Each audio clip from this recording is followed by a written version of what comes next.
Well, hello to all my podcast friends out there. Dana here. And as always, we appreciate you taking the time to listen to our show. Let's be honest, there are way too many podcasts out there. But the fact that you take time to listen to ours means the world. And it's, of course, all brought to you by my friends at Standard Heating and Air Conditioning, the best in the business. Just like podcasts, there are tons of HVAC companies out there, but Standard is the standard. And remember to get that furnace cranked on before it's too late. It's been colder than balls in Minnesota and only getting colder. Book appointments at standardheating.com. That's standardheating.com. Enjoy the show. The 93X Half-Assed Morning Show.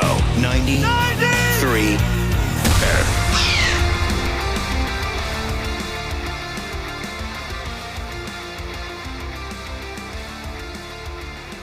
Oh, God.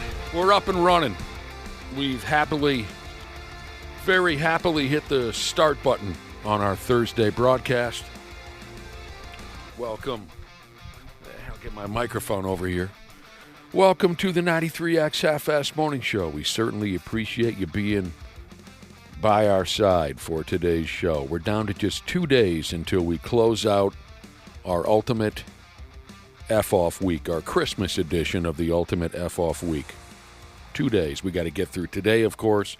Tomorrow doesn't concern me at all. So I guess maybe I should restate. In my mind, it's more like we only have one real day of work left. Is that comment related to the amount of effort you plan on giving tomorrow? Effort, interest, care. Next to nothing? Yeah, I'd throw any of those words in. Josh, tomorrow, which is Ultimate F-Off Day, the final day of Ultimate F-Off Week, tomorrow, if I walk into the building and it's under 6 feet of water, hell, that's just too damn bad. That's just too damn bad. Was it yesterday you were praying for a fire, or there was? Yeah, that was yesterday. Did I pray for a fire? Some sort of catastrophe for this building. I can't remember exactly what it was. I don't recall. Maybe you don't remember that? Yeah, he wanted the place to start on fire. Yeah. Sometimes I talk to myself when we're... Well, you are talking to us. Maybe you forgot about that. But, yeah, I think you prayed for a fire, and I said, well, we'll get that at-home set up, and then you prayed that wouldn't work either. Oh, right. For like 2 months. I think you wanted this place shut down for 2 months. I had a dream scenario that I shared with Ashley and Cubby. Yes, I don't remember the specifics. Like I said, sometimes I'm just kind of talking to myself in between breaks, and I apologize if what I said scared you at all. Ashley, Josh, I apologize. No, I knew it wasn't a threat. You weren't. There was nothing about it that said to me you might come back this with now. A can of gasoline and a lighter. I remember this now. I said maybe this was yesterday. Maybe after we left work yesterday, maybe there would be a fire. And the company would tell us, look, we've got nowheres for you to broadcast. Stay home. And then they'd get busy with other things, right? It's a big company. They've got a lot of radio stations they have to manage. They'd get busy with other radio stations, forget to rebuild our studios, and we'd just never have to return again. Oh, yeah, but we'd be paid. But we'd be still paid. Yep. Oh, that's right. I forgot you mentioned that we'd be. That would fall through the cracks. They'd pay us. That's a pretty psychotic thing to say out loud and then not remember at all. Yeah. That part was concerning. Because it was a whole scenario you set up. I have very dramatic thoughts, dreams, because fantasies. You pivoted because, like you said, you're like, well, they'll be shut down for 2 months, and I'll mention, well, we just broadcast from home if they have no place to go. And then that's when you said, no, they won't set that up. They're distracted. You should know by now, Josh, that the company has no intention of setting us up with home broadcast equipment. They've been talking about it for 15 years and have done nothing. I think we have hit the 15-year mark. Yes, nothing. Well, I can confidently say I started to hear about 5.5 years ago, and they said, yeah, we're going to get you guys all set up, all 4 of you, with at-home broadcasting equipment just for days where somebody's sick, weather's bad. You'll be all set to go. That was 5.5 years ago, and we're no closer to it happening. I know. I paid to get my place set up for it. It's beautiful. The setup you have is beautiful. Oh, it's cool. It's cool. That room you have is awesome. You're just waiting for the other people to finish what you started. At any rate, I get a little crazy sometimes. The cops are going to be in studio today. 2 members of the Minnesota State Patrol. How do you say his name again? Which one? Gordon Shank. Gordon Shank. There's Mike Lee. I almost wanted to call him Gordon Shank and Mikey Lee. It's time, I imagine, it's time for them to bust everyone's balls about their holiday season drunk driving, which is the right thing to do. Pull your head out of your ass. Stop it with the drunk driving. Josh wants to know something from you drunk drivers. He wants to know, what are you, a friggin' idiot? Those words never came out of my mind, but it is a dumb, or my mouth or my mind, but that is a dumb thing to do. And he wants answers. He wants answers. His question is, what are you? Some kind of a friggin' idiot, and he wants answers from you drunk drivers. You know, good people make bad decisions, and hopefully segments like this might make someone think twice. There you friggin' go. That was beautifully put right there. I love having those guys in. Those guys they're like a regular comedy routine. I was going to say, they're a great comedy duo. Yeah, they are. Gordon's kind of the straight man, and he's kind of a defeated man this year with his Bengals. Oh, yeah. I mean, it's affected how he comes across. I can't wait to taunt him about how Joe Burrow's coming to Minnesota. I've already tried that via text message. And Not biting? No, I mean, he's just kind of defeated. Yeah, he just knows it's going to happen. Before he would put up a fight if you kind of rib him about his team. Now I think he's just over it. He can't do it. I thought Gordon Shank is a big fan of the Cincinnati Bengals. Yes. Wouldn't it please him if Joe Burrow came here to play in Minnesota because he lives in Minnesota? I think he wants to cheer for his team. Here's a guy that just texted in and said he's trying to answer your question, Josh, that you asked earlier to all drunk drivers. The question being, what are you, some kind of a friggin' idiot? This guy's trying to answer you here. He says, I'm sorry, Josh. He doesn't drive drunk anymore, but he still drives high. No, you don't drive high either. No. Was that supposed to make us feel better, that text message? This guy says he doesn't drink and drive anymore, but he drives high. Yeah, it's probably pretty bad. I smell it a lot on the roads. Do you guys? Meaning marijuana. It's unbelievable. Your reaction time is so much slower, and I only know that because I used to drive high. So much slower. This is a PSA from Ashley. Yeah. It's absolutely unbelievable how today you can smell marijuana on a freeway coming from a car a quarter mile ahead of you. How is that possible? But it's friggin' true. Maybe I'm just naive, and I always assume it's a skunk. Oh, I never assume it's a skunk. How many skunks there's a are difference. out there? I know they can be close, but yeah, you could, especially the dudes that have the window down, or if there's a ton of tint for whatever reason, that's a sign. Oh. I would say probably once a week. Oh, yeah. I mean, the area I drive through, it's a lot of people, so there's good odds. I know nothing about marijuana and the changes it's gone through over the last 30 years. And please don't text me with the details because I don't. I'm so tired of talking about weed. Even weed guys get kind of confused with the laws in Minnesota and the federal laws. It's become such a thing over the last few years. My God, I'm so tired of talking about weed. But it is interesting. Back in high school, there's no way you could ever smell it coming from 5 cars away from you, but now you can. Something's changed, and again, don't tell me what it is because I don't want to know. But something is very different. Yeah. I'm not trying to upset. Right, Josh? It is different. When you were a 19-year-old kid, do you ever remember once smelling weed coming from a car 5 spots ahead of you? Never. No. Never.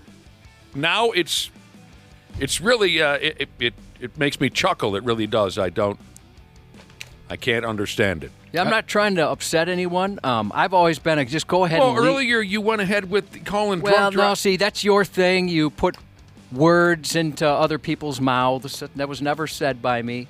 But so again, I'm not trying to piss off anybody, but I've always been just go ahead and legalize it. Everybody's doing it anyways. Make it legal. Free up the cops to go after real criminals, that kind of thing. But I'll tell you what, once you started smelling it everywhere, I changed my tune. Like, look, I can't do this anymore. Make this illegal. I Yeah. missed the days where I wasn't smelling it everywhere I went. I heard the state fair was pretty bad this year. Oh, I didn't notice it there. You know Yeah. where I noticed it the most? Where? Our 4th of July booze cruise. Yeah. Walking around Stillwater. That and was you crazy. know what? Yeah, right. Oh, you mean in town or on the boat? In town. Oh, okay. Because on the boat, I swear to God, I smelled it from 5 boats ahead of us. Seriously. Josh is pretty hard on the drinkers and the pot smokers. Yeah, again, I didn't say any of that stuff.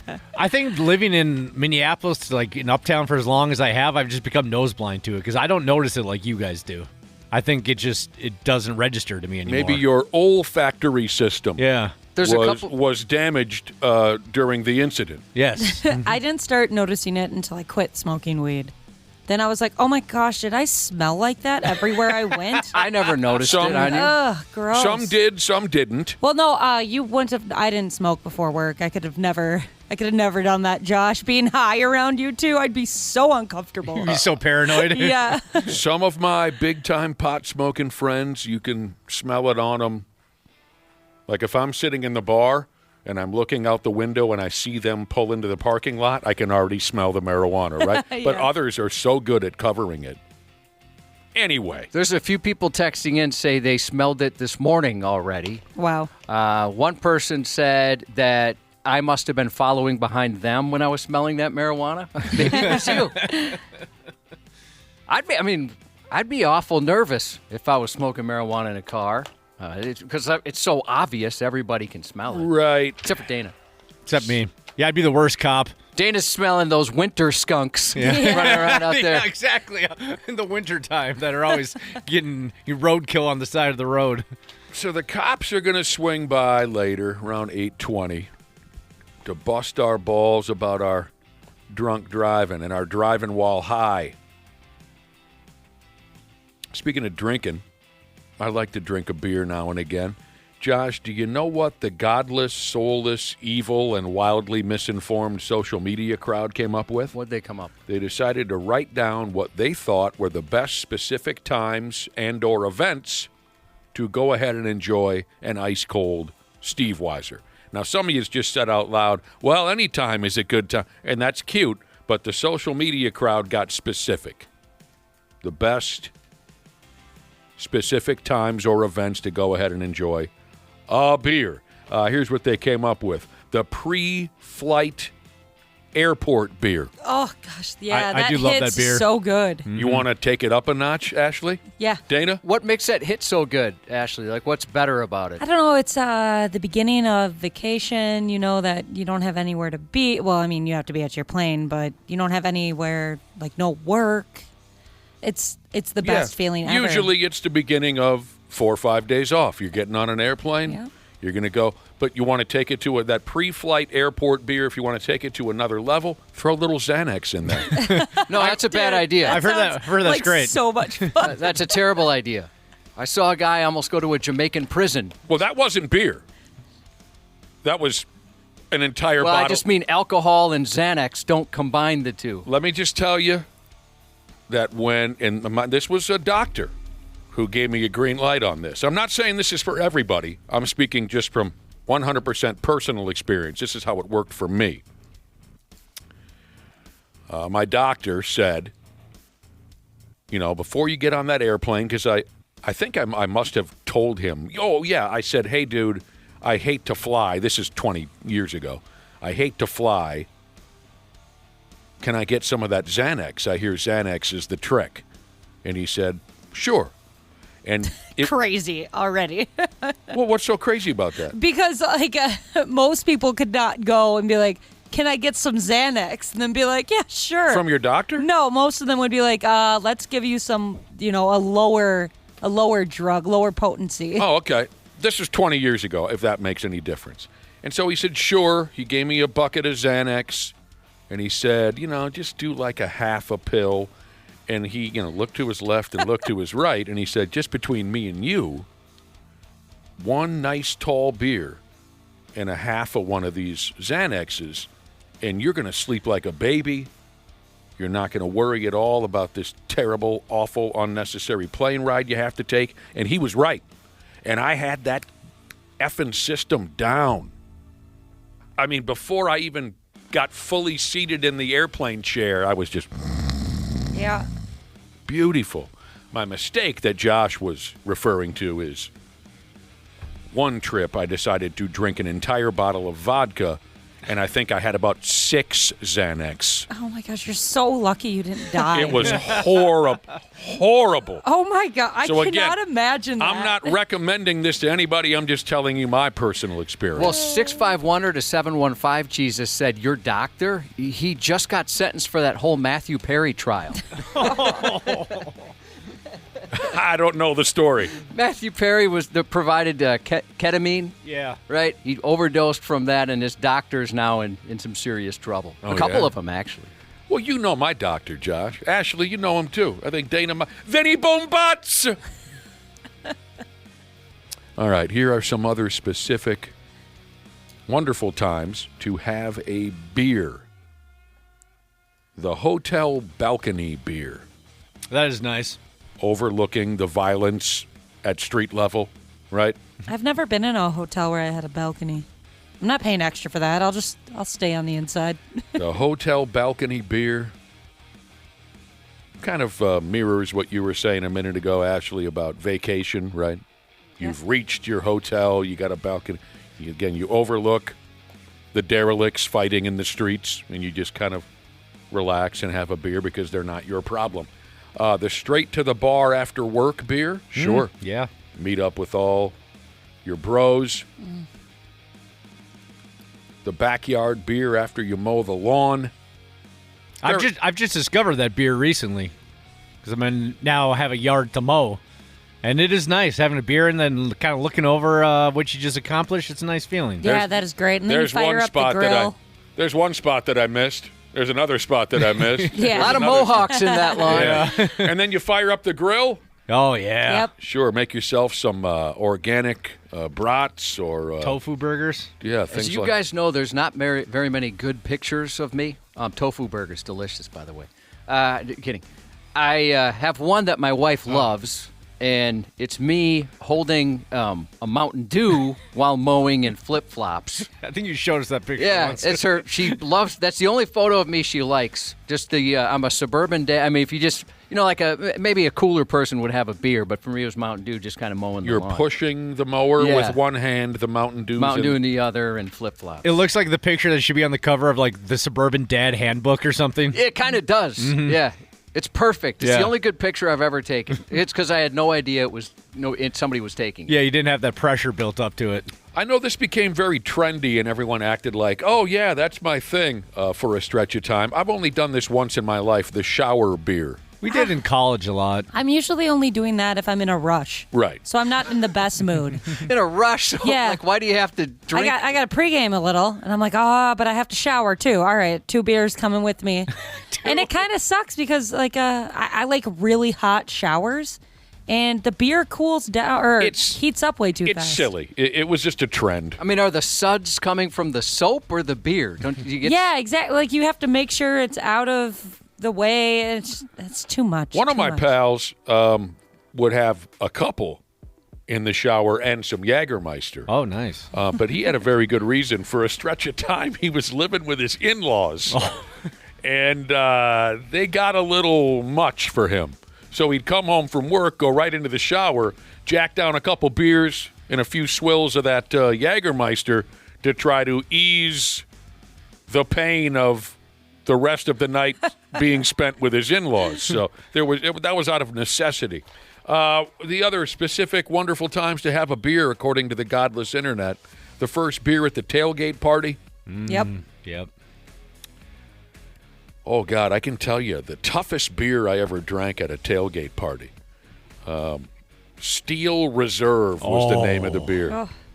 I was at a Golden Gopher football game many years ago, and I parked my ass next to some group of college kids. And, we're jaw-jacking. What kind of Steve Weisers you got in the cooler? And they cracked it open. Steel Reserve. I'd never heard of it. I've never heard of that. That'll make a man out of you. It sounds like. And they said, I think they told us this was kind of a challenge. You know what I mean? How should I put this? Like, that was their gimmick that day was let's drink the toughest beer known to man, at least that they were aware of. And it was pretty rough, but I You can get through it after. I got through three of them. Steel Reserve.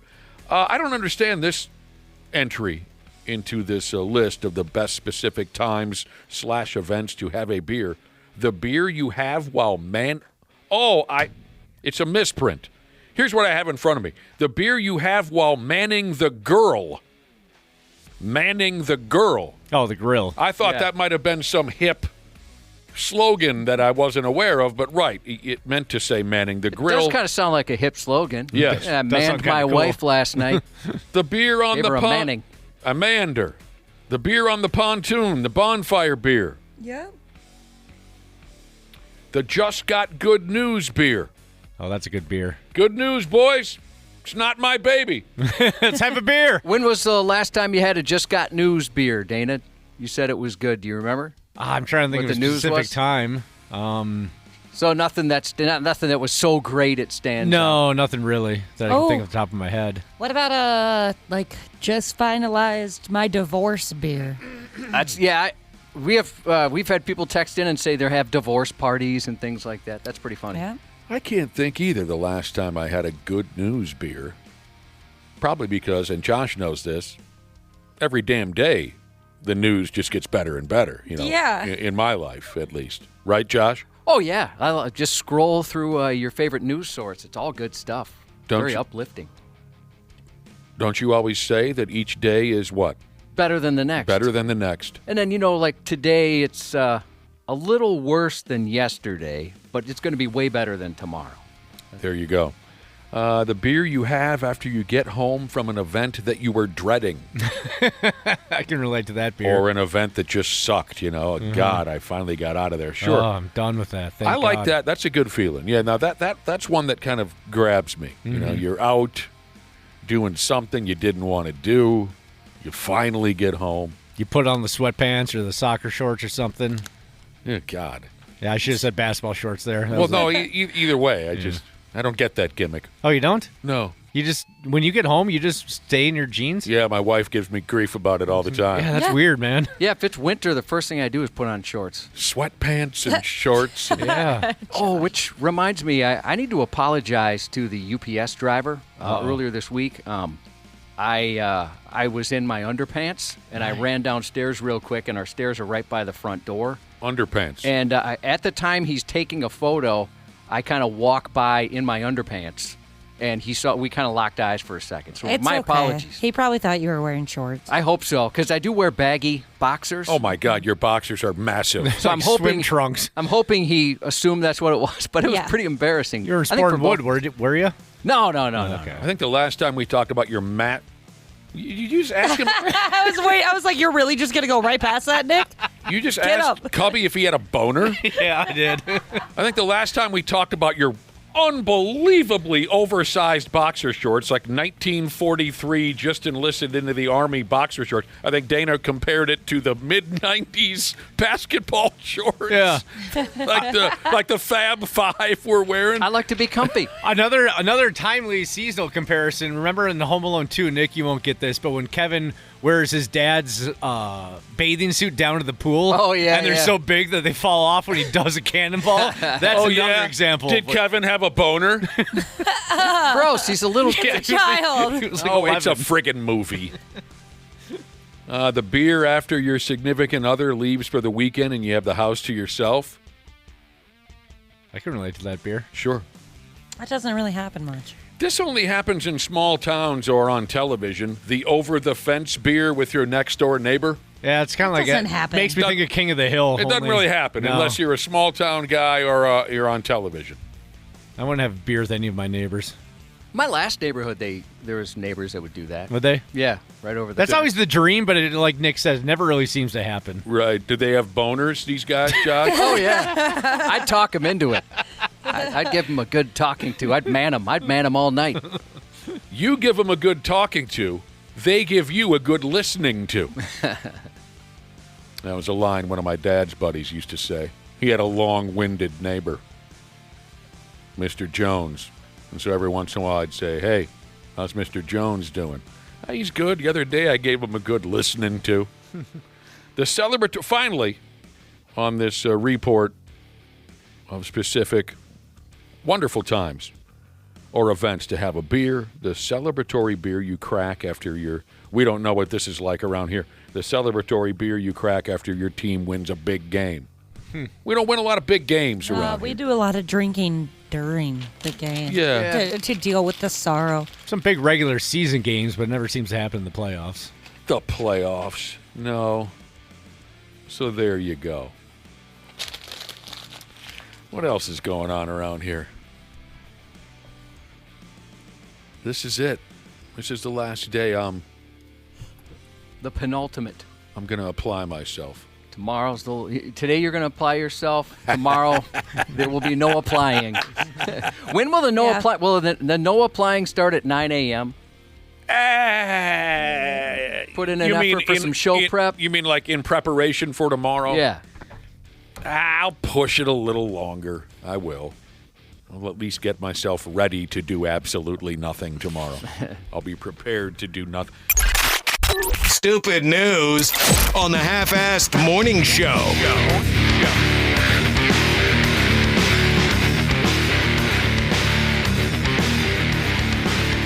Yeah, earlier. Wait for the acid rock to die down. Earlier, we were jaw-jacking about New Year's resolutions. I can't remember now, Josh. Did you put a finger on one that you're going for? It's just like I said.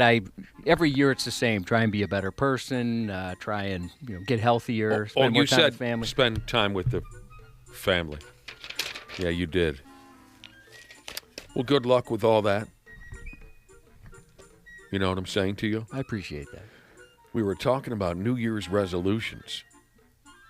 Here's a text message from Mullet Wheelie Jesus.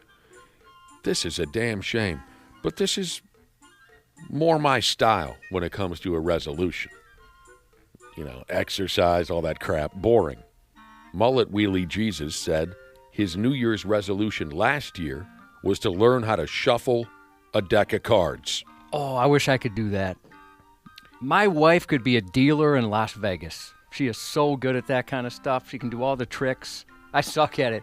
I've been yelled at before for ruining cards. Have you guys ever been shamed? Are you the guy that bends the cards and messes up the corners? Yeah. You're the worst. I didn't think I needed it from you. I know, but I'm giving it to you. I have somebody else shuffle now, so I don't do that. But yeah, I've gotten in some trouble from people. It really pisses people off. Yeah, that's annoying. I'm trying.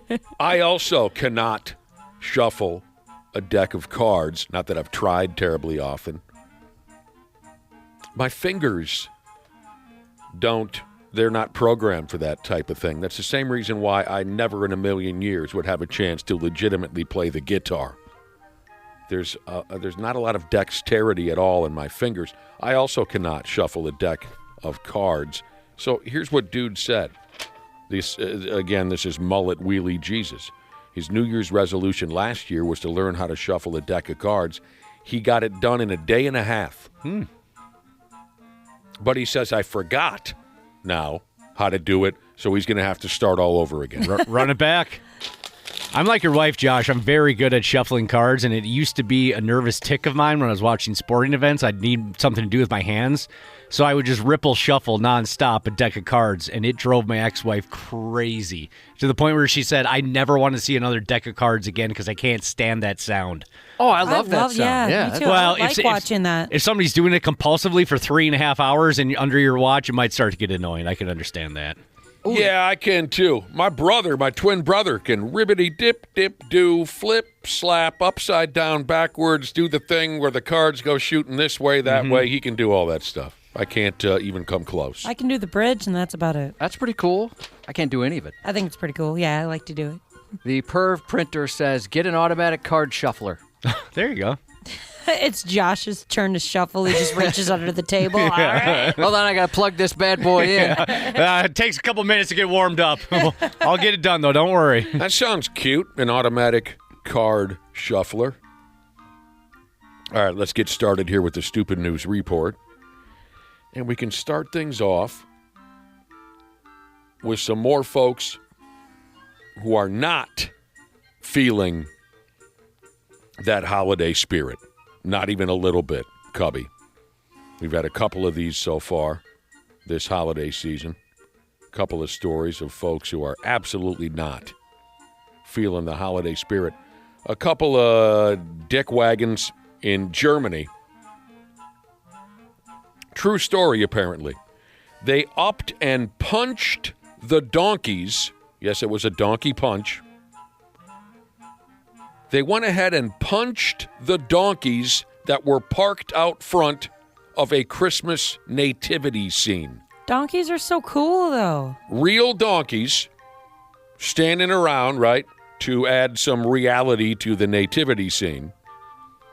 These two guys punched those donkeys right in their adorable donkey faces. I bet a donkey could take a punch. I mean, they're pretty solid animals. Yeah. They are. They're big. Not that you should ever Thick. punch one. Thick Yeah, donkeys. they got a good chin. That's so sad. I met a donkey once that liked to cuddle.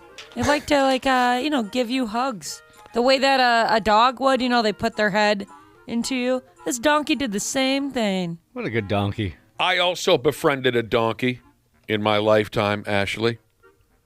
Every time I would visit the donkey, she would come running from across the field to see me. Oh. And we would hug, yeah. You want to know? Do you want to know what her name was? Yes. Milkshake. Oh, cute. That's awesome. I went to the British Virgin Islands when I was in high school, and they have wild donkeys there like we have deer here. They're just all over the road. Yeah. That was so cool. Oh, really? Yeah. We went for a work deal. But I don't remember that. Do you, Nick? Well, Donkeys no, running we around? were we were in that stupid resort. We didn't really wander around. Suppose. Yeah, we never went. Trying any... to just remember the trip there, like the drive. I don't remember in Jamaica. The drive to and from was terrifying. The drive in Jamaica from the airport to the resort was one of the most horrifying experiences of our lives. I have no memory of anything from the British Virgin Islands other than that posh resort. Oh, of course, the prostitutes. Yeah, I remember that. The company that flew us to the British Virgin Islands also flew some prostitutes in for us to bang. Vomiting, urinating on clothes. I remember those. Didn't that Jamaica bus ride, didn't you have a Code Brown incident on that bus ride? Yes. Couldn't remember if I remember that correctly or not. I made the entire tour bus stop in the middle of the jungle so I could walk to a village. This was straight out of an adventure movie. I walked through the jungle until I found a village and knocked on a little hut and asked them if I could take a big in their house, and they said yes. Oh, that was nice of them. Yeah. And they had actual plumbing, right? Yeah, they had a real turlet. Okay. All right, we're getting way off track Yeah, here. sorry. No, I love telling those stories because, I mean, trust me, as I'm walking through the jungle, it's somewhere in the neighborhood of 135 degrees. As I'm walking through the jungle, I was too afraid to take a deuce in the jungle. Yes, Because I I thought understand. anacondas and tarantulas and honey badgers and whatnot would tear my bag off and run with it. So I wanted to find an actual shelter. But as I'm walking, as I'm sure you can imagine, I said to myself, look at you. Look at what you've become. Well, it didn't help that everybody on the bus was a total jerk about it. Like, Well, no- it was radio people. They're all yeah, dicks. That's, You know, okay. we always. maybe that explains it, but I hated all those people. Anyway, I mean, they were jerks. Yeah. Complete jerks. When Yeah. you were in there, I was asking people, like, you've never been in this. What's he supposed to do? Would you rather he crap his pants on the bus? I raised my hand on the bus and I said, "We got to stop this pig." There's one guy in particular who's like, are you serious? Are Yeah. you serious, Oh, yeah. man? And I said, "Yeah, I'm serious." And they're all giving me grief. And what finally convinced them to stop the bus, I said, "Hey, look, I'll take my hat off my head right now, put it in the middle of the aisle on this bus, and into it if you want. I don't care. I don't care about any of you. I don't care if I ever see any of you people again. I will take a deuce on the bus." Or you can stop. You gotta. You make the choice. It's happening either Yeah. way. All right. So no holiday spirit for these two guys in Germany. They walked up on a nativity scene. A couple of real donkeys were tied down there. They punched the donkeys. And then these two puke bags went into a church and took a duke on the floor. Oh. Well, they're going to hell. They did. Well, not go to hell. They did take a duke on the floor.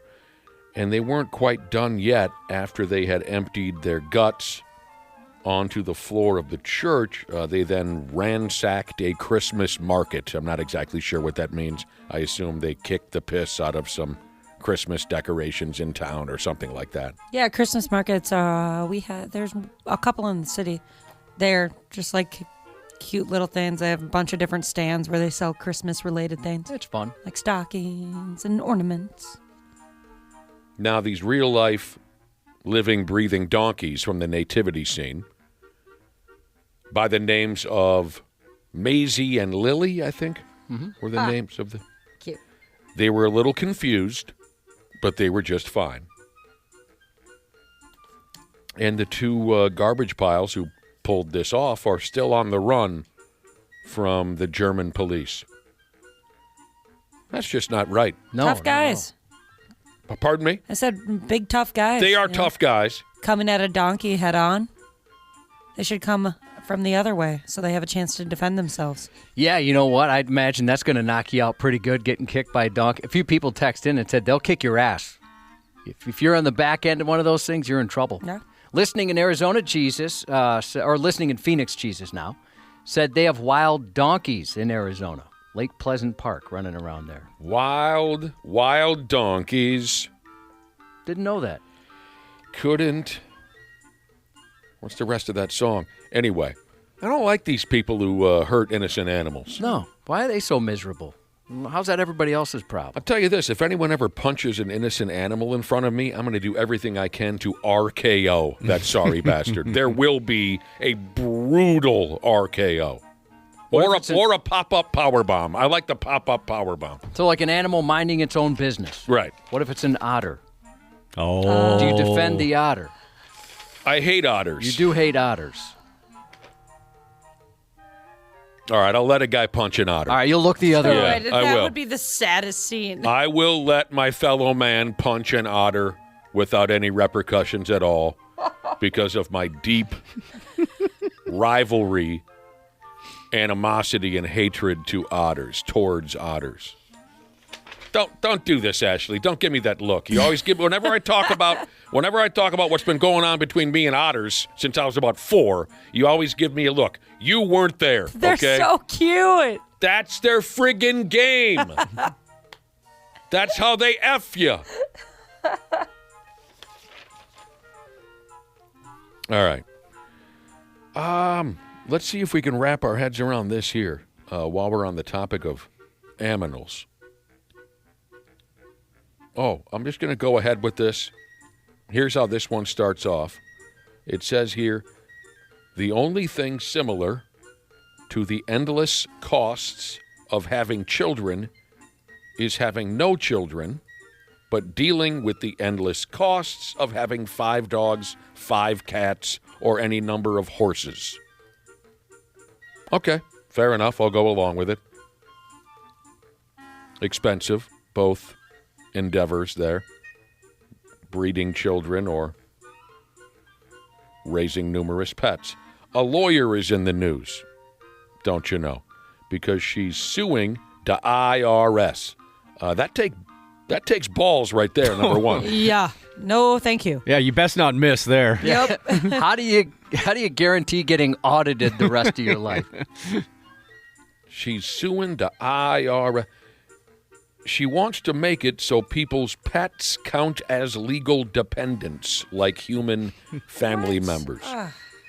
What do you think? It doesn't sound like you're in favor of this. I thought you'd be That's all just- for that, Ashley. I mean, that's just crazy, but I would benefit greatly from that situation. Yeah. Sounds like your pet expenses are through the roof, Ashley. Yes, they are. I don't think Yeah, getting you should be doing cartwheels right now. getting that type of refund would not even put a dent in my pet expenses. But But it'd be nice to get that refund.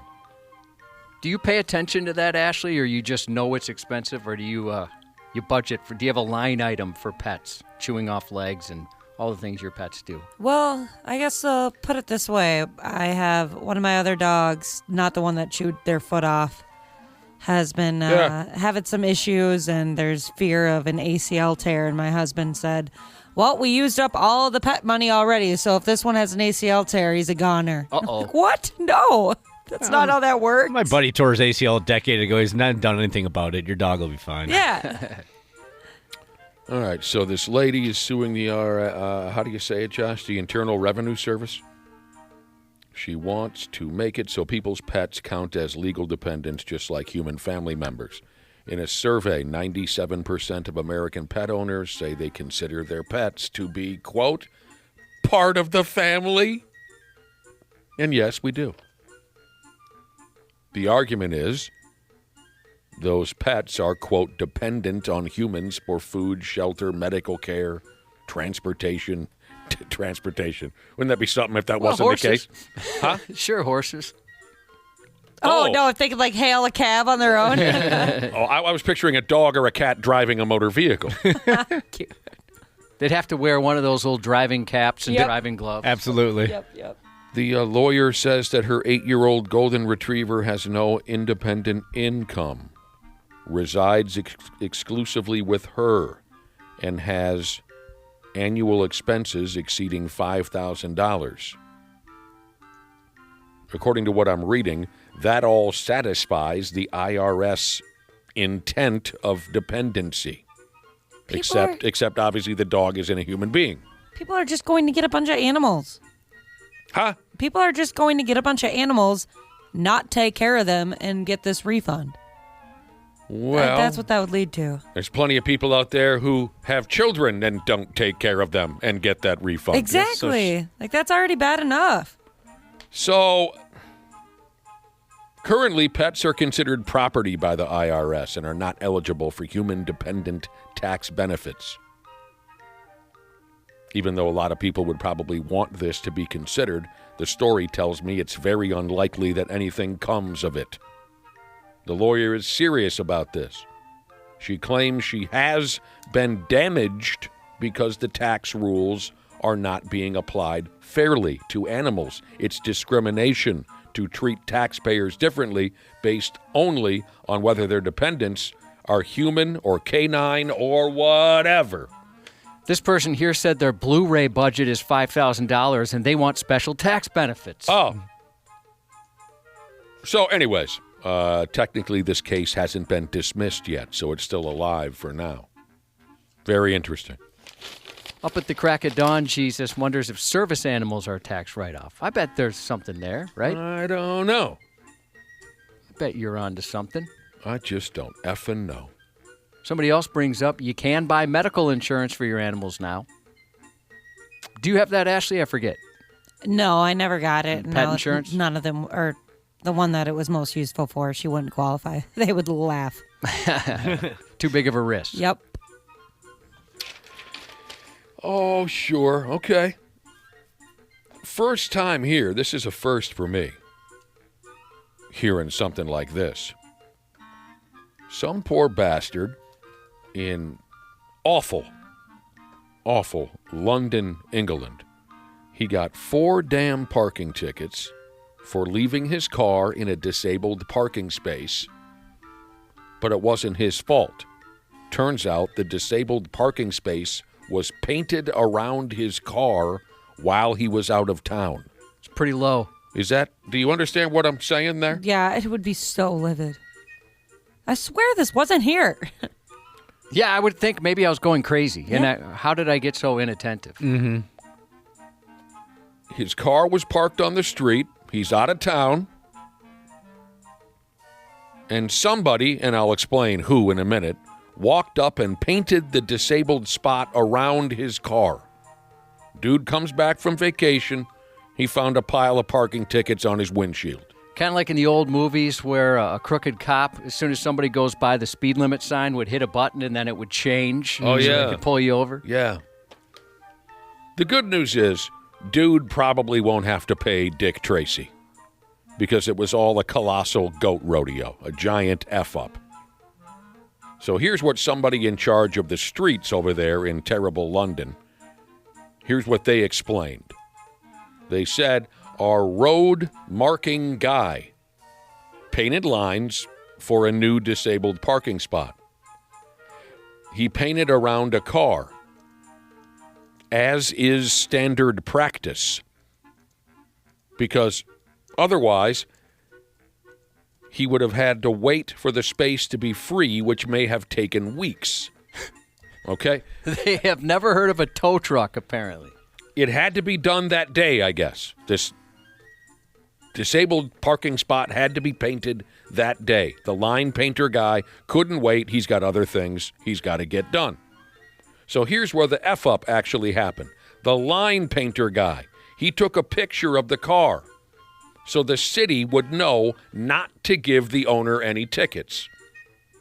But that picture never made it into the hands of the parking ticket cops. So they had no effing clue and assumed that day after day, the same car was using a disabled parking spot without any disabled parking permits anywhere on the car. Did I put that together well enough for you? Yeah. Because there's a lot there.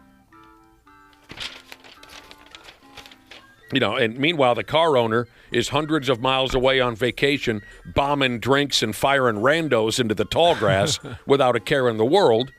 He comes home. He's got parking tickets coming out his ass. The city apologized to the dude for the confusion. It looks like everybody will be able to happily move on with their miserable English lives. It's so weird they didn't tow the car. Yeah. I mean, that would happen pretty quickly here. But he was parked legally. Well, they didn't think so. They thought he was parked in a handicap sign, right? Or a handicap spot. Once the parking ticket cops, yeah. You think like they'd get rid of it. Yeah, I don't know. Maybe they don't have tow trucks in England. I don't know. They don't have tow trucks over there, do they? They must not. I don't friggin' know. And their police and ambulance sirens sound goofy. They do. It sounds stupid. It's not intimidating. No. They should change those.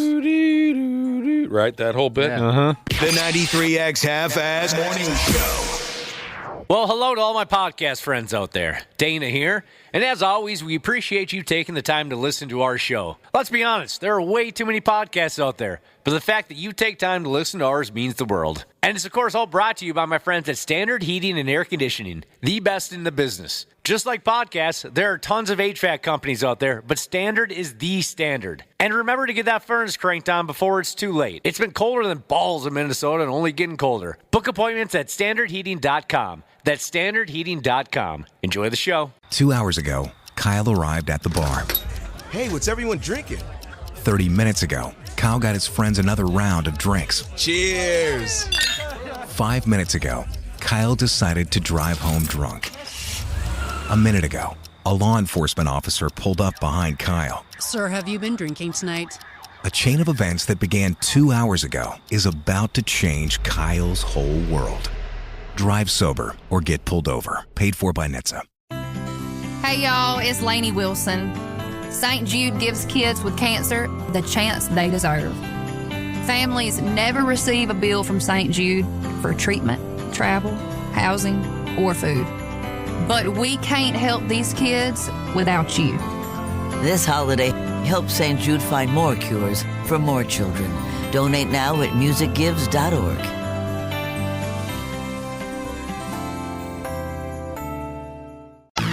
Half-Assed Morning Show. 93X. We got a video here, for starters.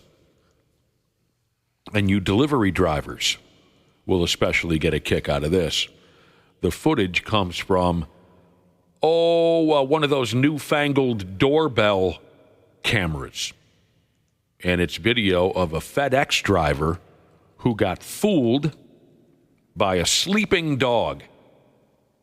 In the video, the FedEx delivery lady, she walks up on somebody's porch to make a delivery, and she notices that there's a dog laid out on the porch, and it isn't moving at all. The delivery lady, package in hand, she looks at the dog very closely. Dog doesn't react It's lying on its side, absolutely motionless. And the poor delivery gal thought the worst. She then leaves a message on the doorbell camera. I didn't know that was possible in the first place. How the hell does that happen? How do you...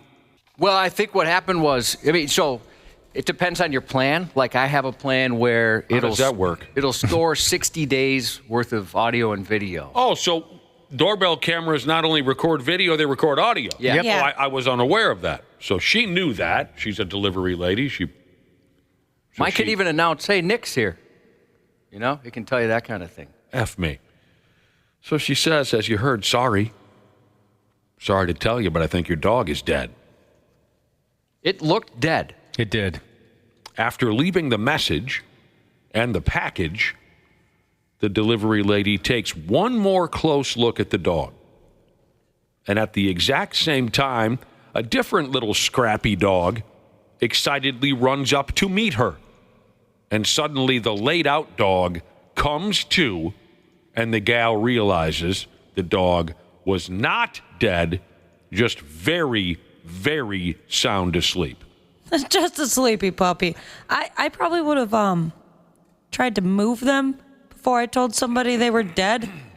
I understand some people are like afraid to wake up dogs or just afraid of dogs in general, but before telling somebody that I think their dog is dead, I would have tried to make contact. Or at least poke it with a stick or something. Yes, something. I don't think I'd put my hands on it for fear of losing that hand, but maybe, like Josh said, break a branch off a tree and poke it from a distance. Sure. So they have so many dogs. So many dogs end up joining this video. My stepdaughter a couple weeks ago, she nannies part-time, and they have a dog. And so the family went out of town, so she's just pet sitting. And she went there, and the door wouldn't quite open. And so she starts putting a little more pressure on the door, and the dog was there, not moving. And she thought, oh, my God, the dog died. The dog passed away. But it was the same type of thing. The dog was just exhausted, decided, I'm not going to move. You can push me out of the way. She thought for sure the dog was dead. So before this delivery lady left, she fed the not dead dog and all the other dogs on the property some delicious treats. On social media, the family with all these damn dogs on their property. And by the way, did this look like a beautiful place or what? Yeah. Absolutely beautiful. Massive farmhouse it looked to be in the video. That's the way to go if you can afford it. Huge porch. It was just beautiful. No wonder they have so many dogs running around. On social media, the family with all these dogs left a message saying, if you are our FedEx driver, we're sorry for this encounter. Thank you for your concern. So they appreciated that the lady would leave such a message and let them know.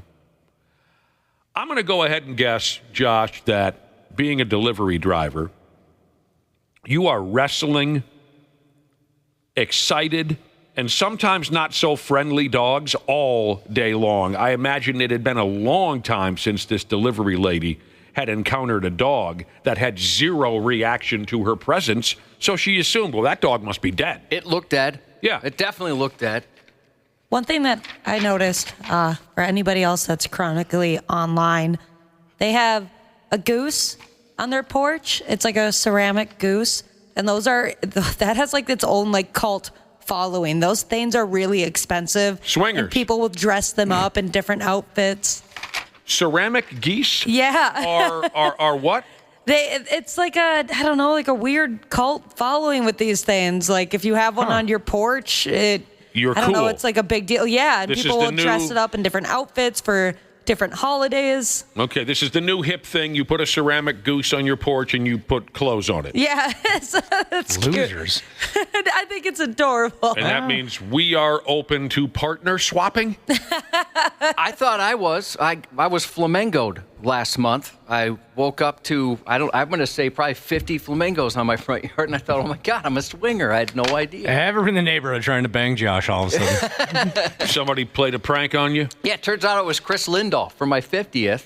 He delivered like 50 flamingos on our front yard. What? And I had no idea, so I'm checking our camera going, there was a couple of culprits, a couple of my buddies that was right up their alley, and I thought for sure it was them. And he sent me a video, Lindahl, the next day, and I still didn't get it. Ashley got it right away because he said, "Happy flocking birthday." And I thought, well, that's a weird thing to say. And then eventually he reveals he was behind it. One of the best pranks that's ever been pulled on me was many years ago when I was living in Rogers. We had a real fun drinking crowd up there in our neighborhood. Everybody was, 35 and under, and all we did was just drink beer until all hours of the night. We had a riot. I miss those people. We had such a great time. So all my beer drinking pals up there in Rogers knew I was headed out of town for a few days. This was like in July. I go out of town, I come home, and when I came home, my Rogers neighbors had covered my entire lawn with packing peanuts. White packing peanuts, and put a Christmas tree up in my yard and Christmas lights to make it look like, you see where I'm going with that? Right. Yep. That was a lot of fun until I had to clean it up. Now, yeah, those are tough to get rid of. We Or did if the it packing. rained. We did the packing penis to a penis. All right, take that out of the podcast.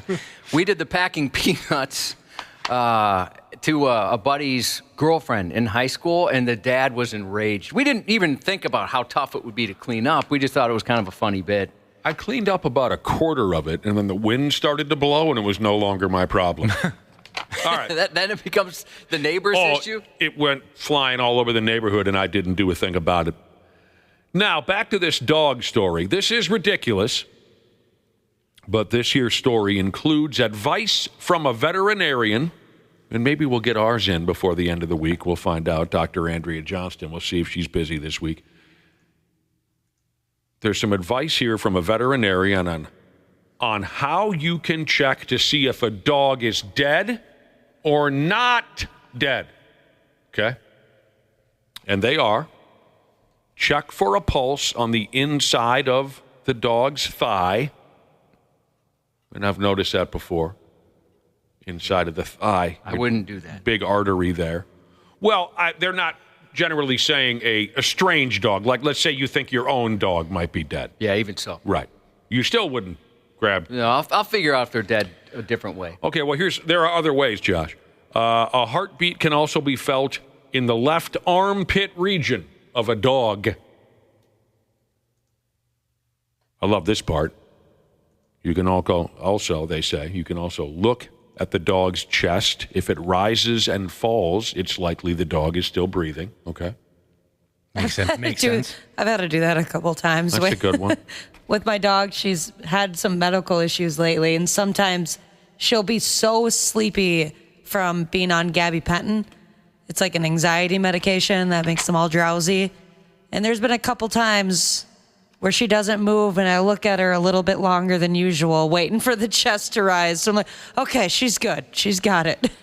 All I'd have to do is say, who wants to go outside? Or who wants a treat? And they'd be up instantaneously, no matter what. I wonder if you just made any dogs get up. Oh, if I did, I'm sorry. I never even thought of that. Are you assuming some dogs might be listening?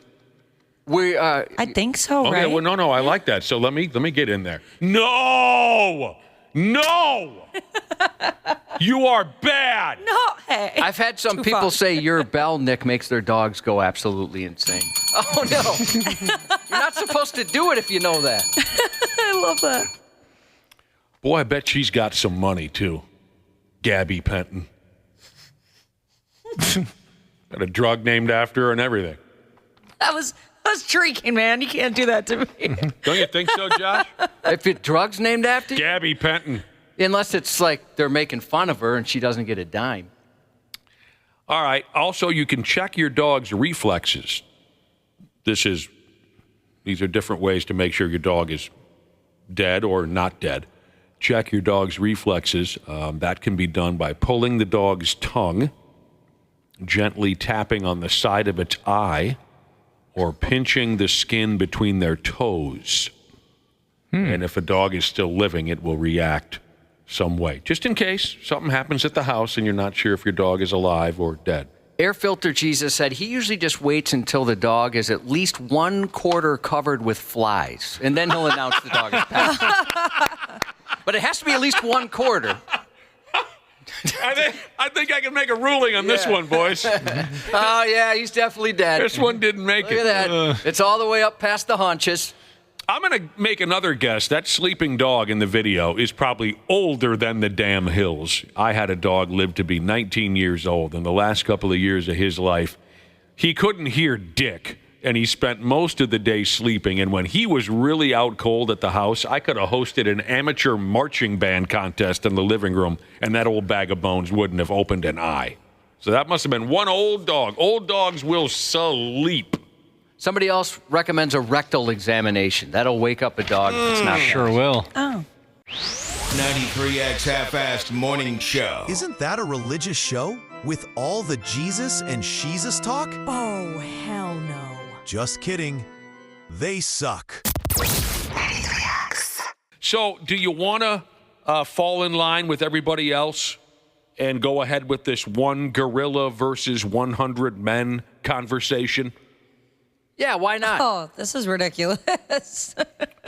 I was made aware of this yesterday at some point. I was watching Timberwolves coverage, of course. What day is it today? Tuesday? When did the Wolves play? Saturday? Yes. Or no. Sunday. Sunday, yeah. Sunday. I'm watching some Timberwolves coverage, and I think it was Michael Grady, who usually is the lead play-by-play man for the Timberwolves with Jim Peterson doing color commentary. But Sunday, I think it was just strictly an ESPN type of a thing, so I didn't get my fix of those two gentlemen. But I found a show sometime after the Wolves game that had Michael Grady making comments about the ball game, and he made some reference to gorillas fighting regular men, and I was totally thrown by the comment. I even asked my wife, I said, what the hell is he referring to there? But it was this big internet thing, okay? This is the conversation being had all over town. The premise is simple. One gorilla versus 100 men, a fight to the death.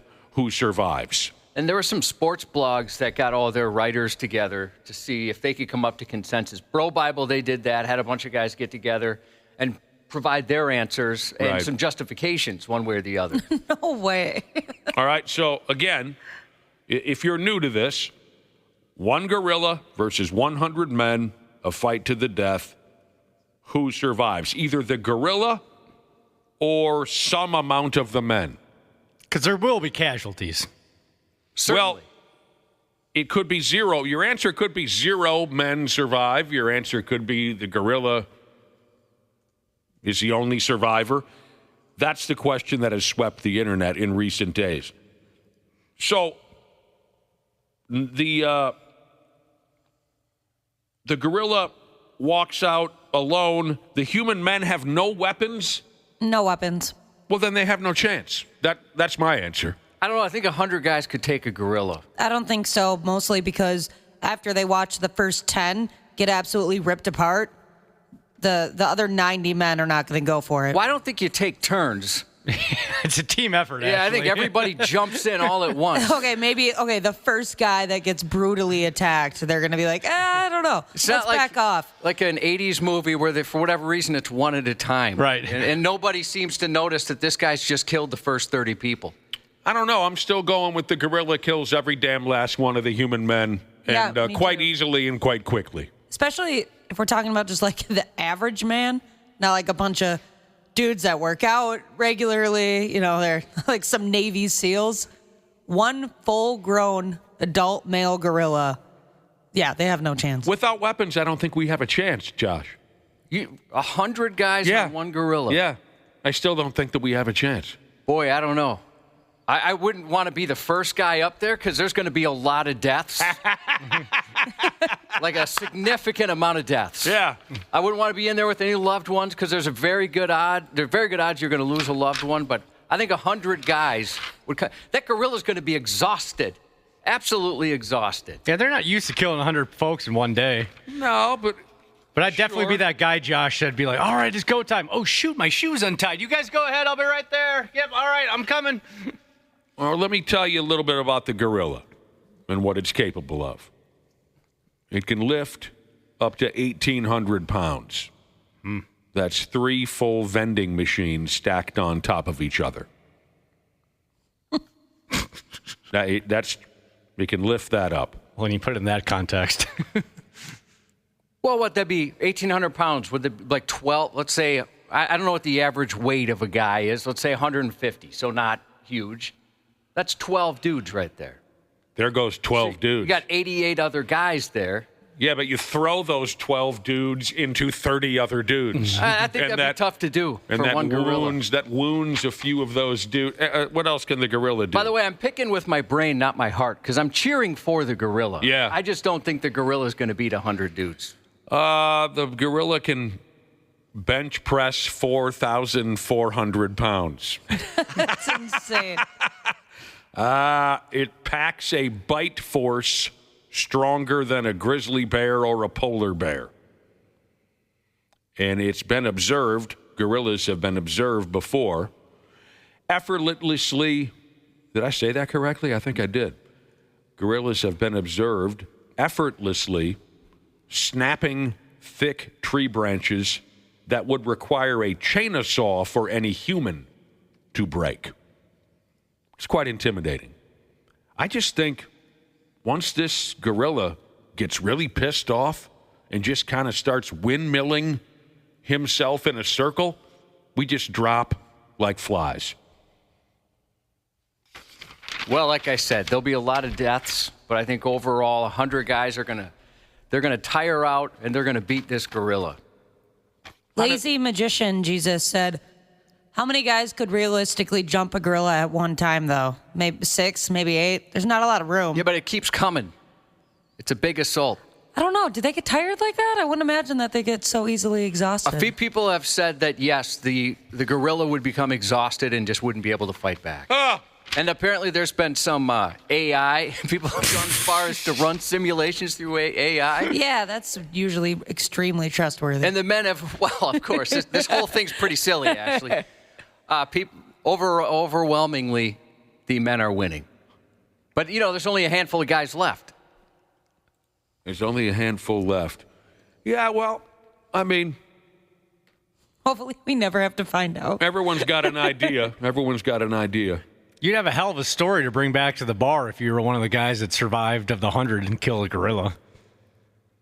Not only is the gorilla way stronger, says emotional boner Jesus, but the gorilla is going to be really pissed off, which is going to add fuel to the fire. Josh's mother could take on 100 guys is another text message that was sent in. One listener is picturing a scene in The Matrix where the Smiths pile on Neo. Do you understand the reference? Anybody? Yep. No. Personally, in Matrix, never saw it. Maybe 100 years ago, I'd have more faith in what we could accomplish. But I just think these days, the average dude is SAWFT soft, and I include myself in that group. Well, I also think that the idea of getting 100 guys to get along and come up with a singular plan would be a little tough.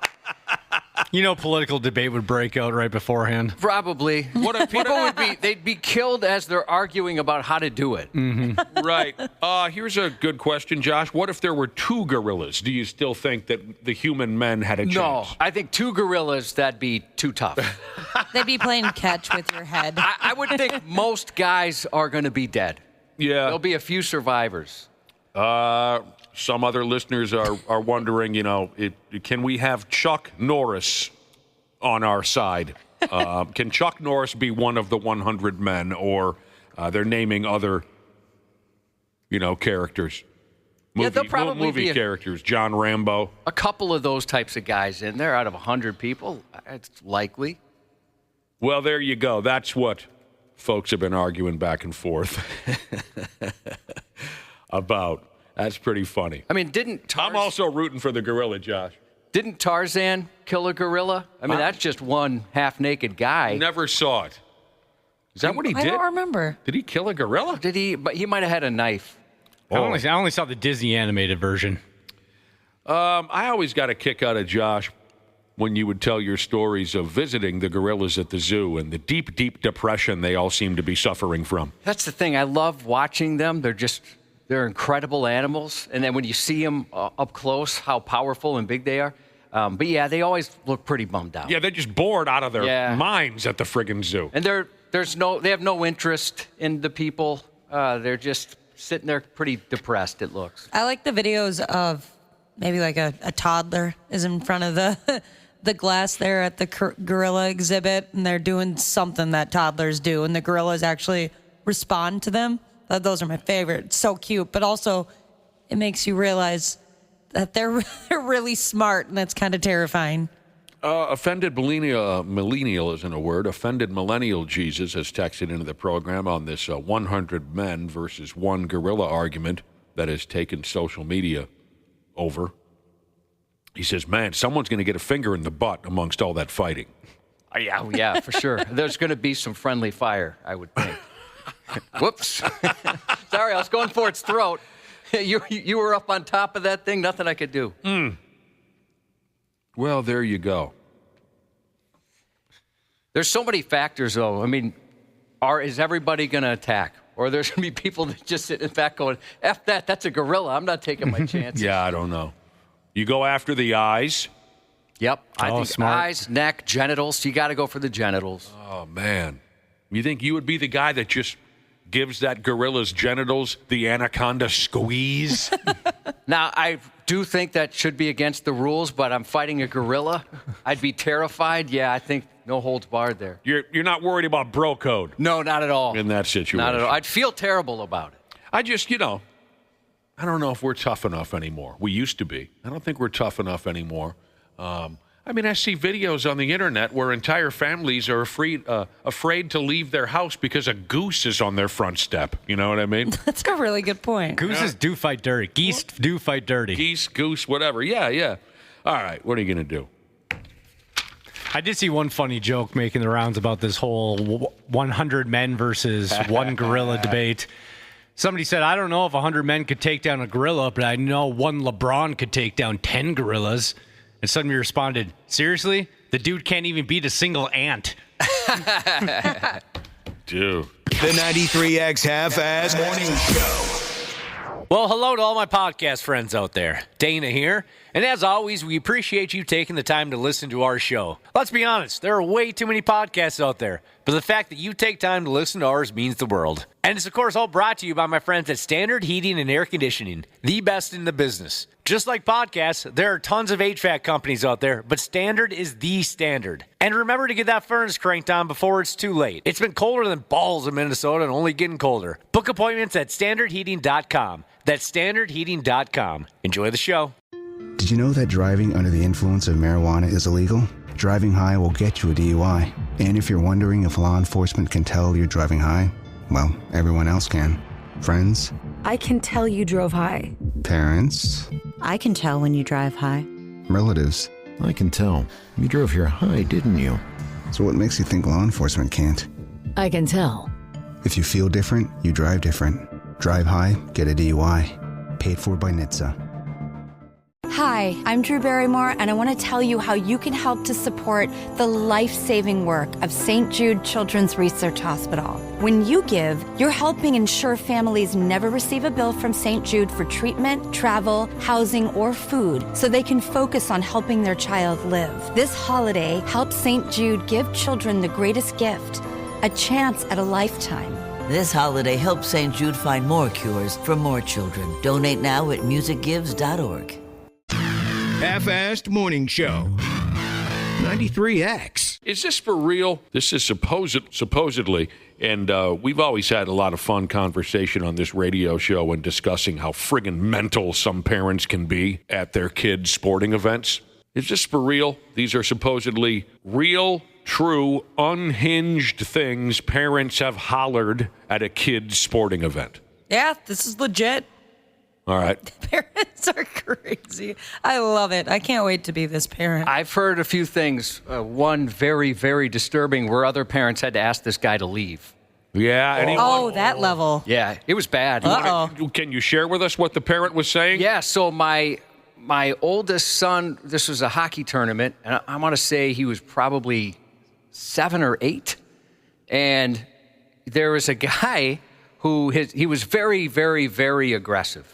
And, he was always loud. Everybody knew him. He was loud, and he was kind of a jerk. And there was one time we're standing by what would be the away team's net.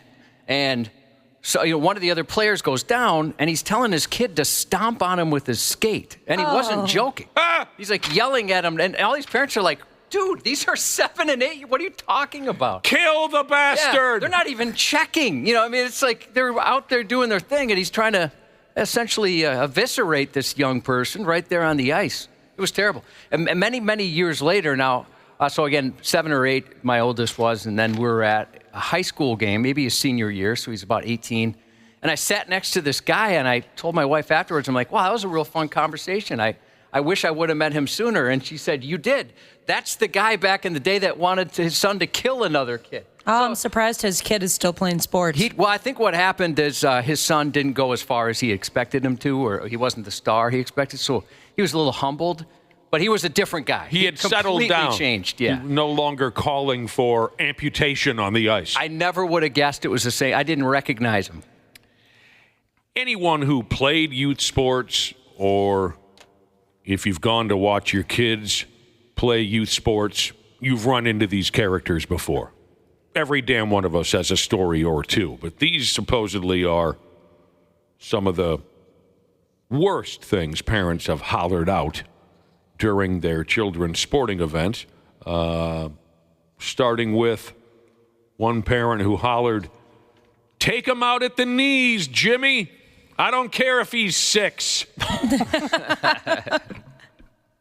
Have you guys noticed a lot of times it's the moms that are more aggressive, and certainly more vocal? Yeah, I've noticed that going to my nephew's hockey games when he played in high schools, especially it got really bad in high school.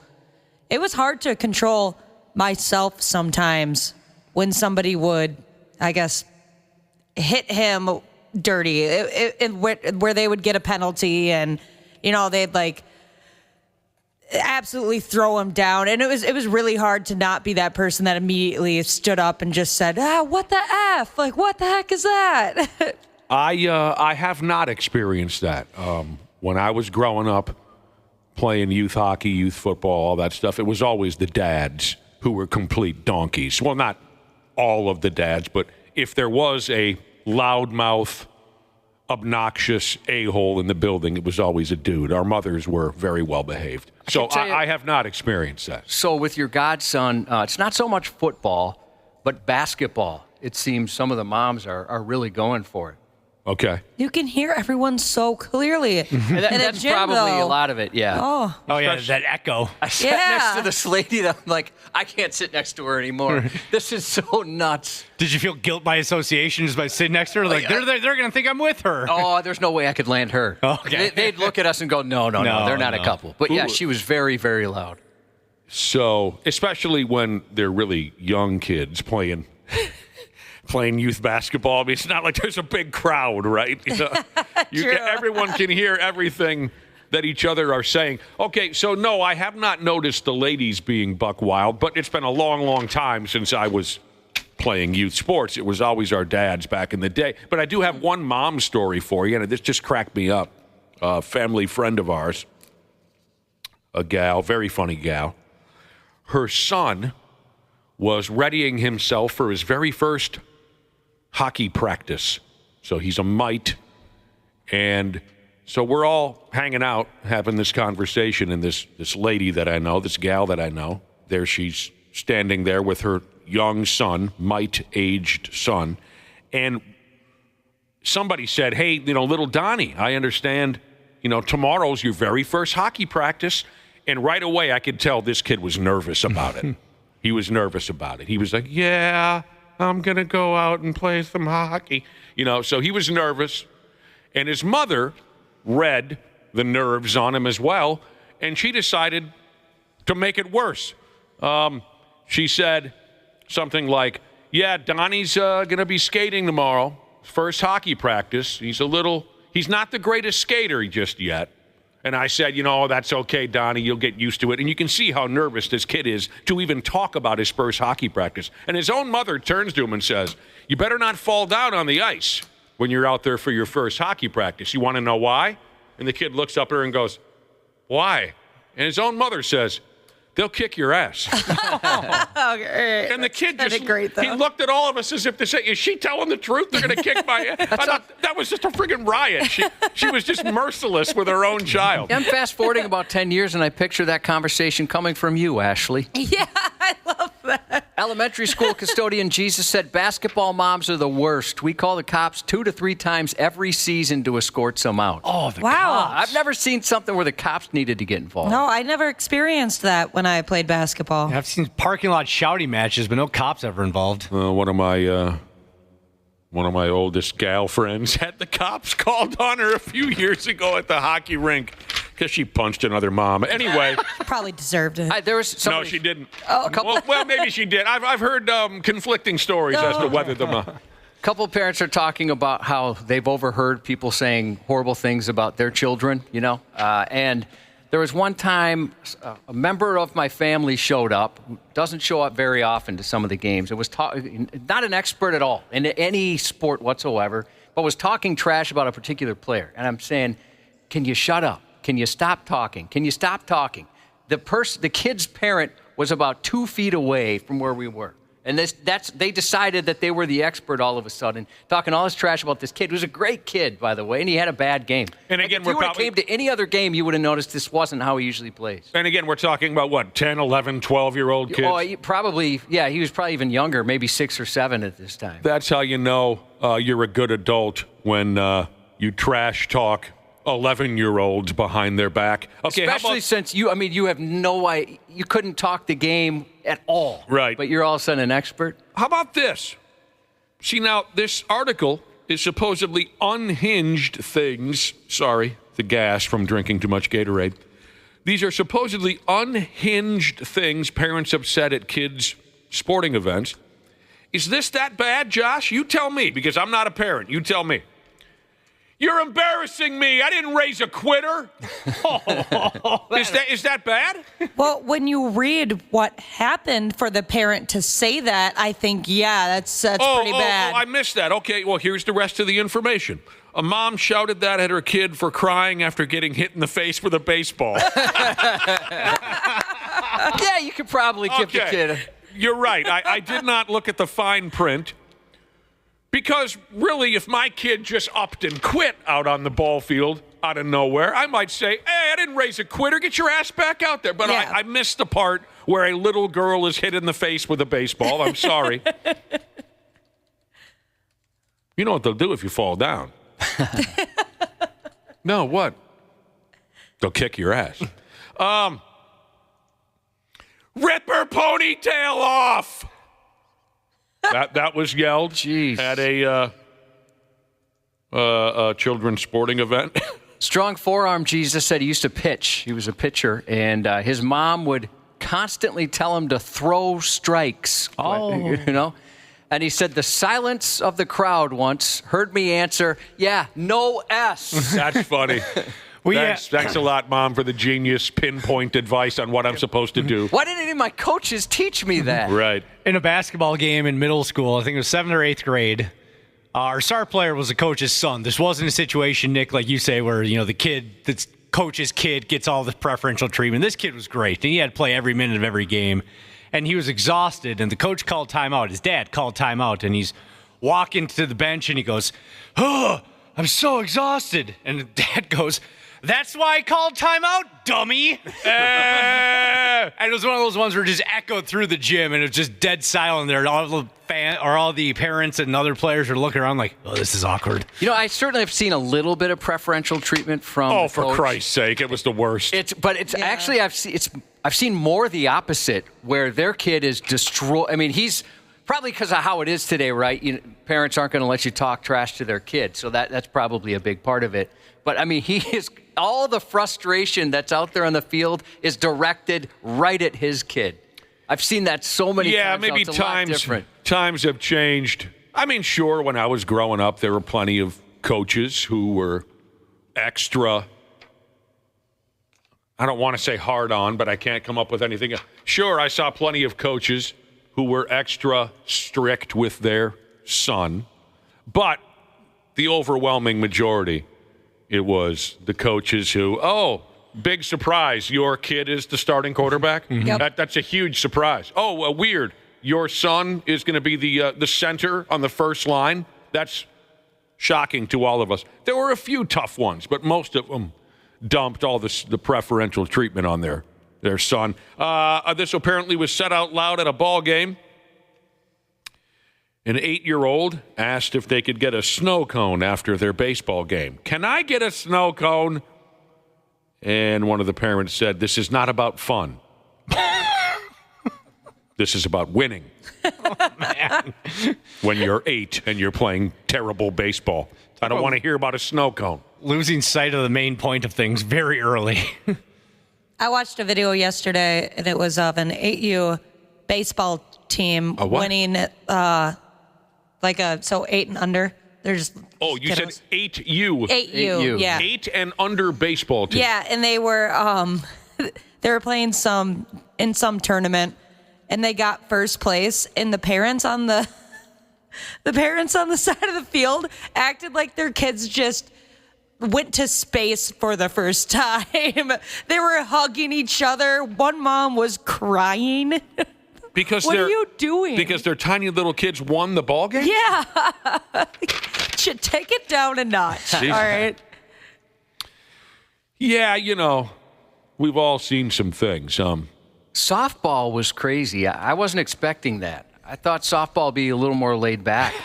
But, I mean, there was one parent there that I thought was going to murder other people. He was this was at a South Dakota tournament.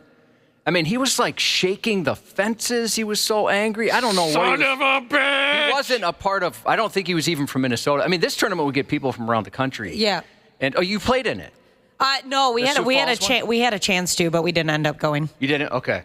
I've never seen somebody that angry at an event.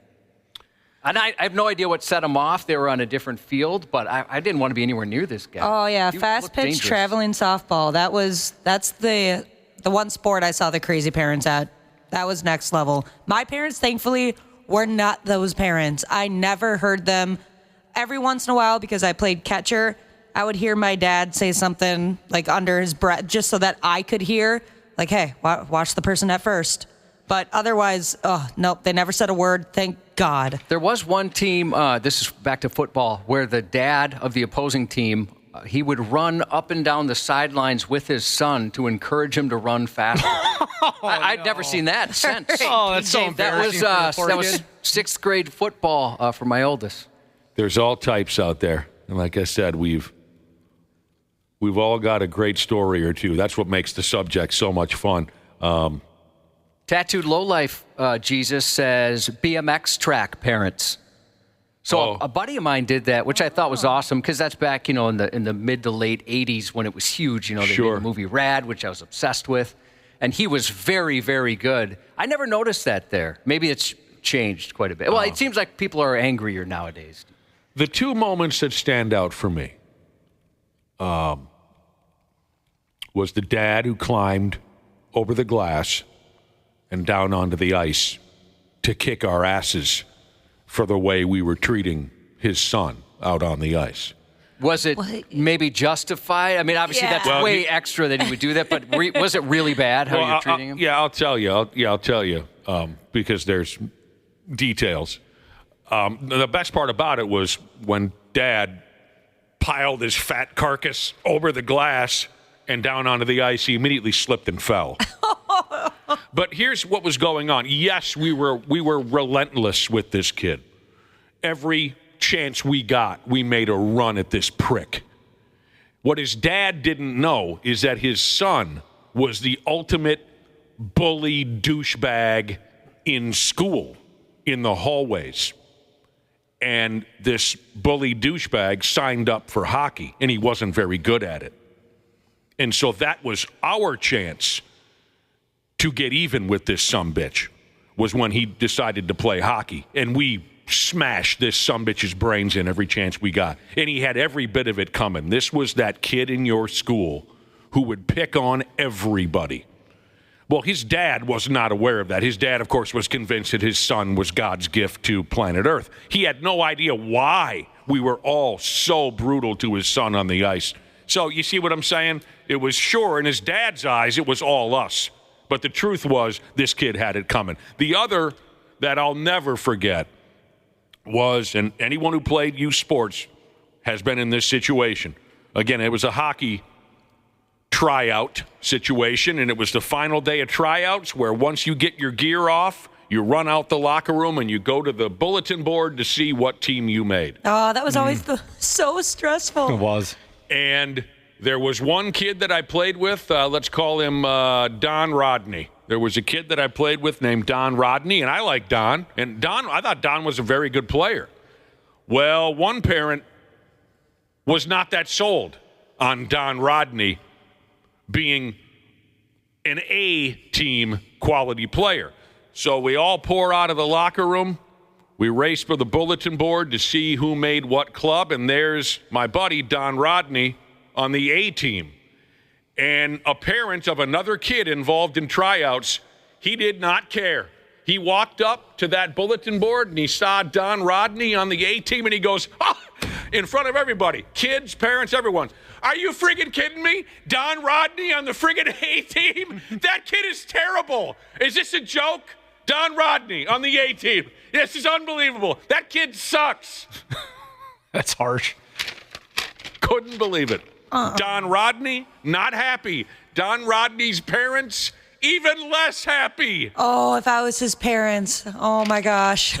And next thing you know, it's an F-U, moms absolutely. and dads F-bombing each other. I just sat there, even though I liked Don and I felt bad for Don, I had the biggest smile on my face. I was saying to myself, this is what makes tryouts worth it right here.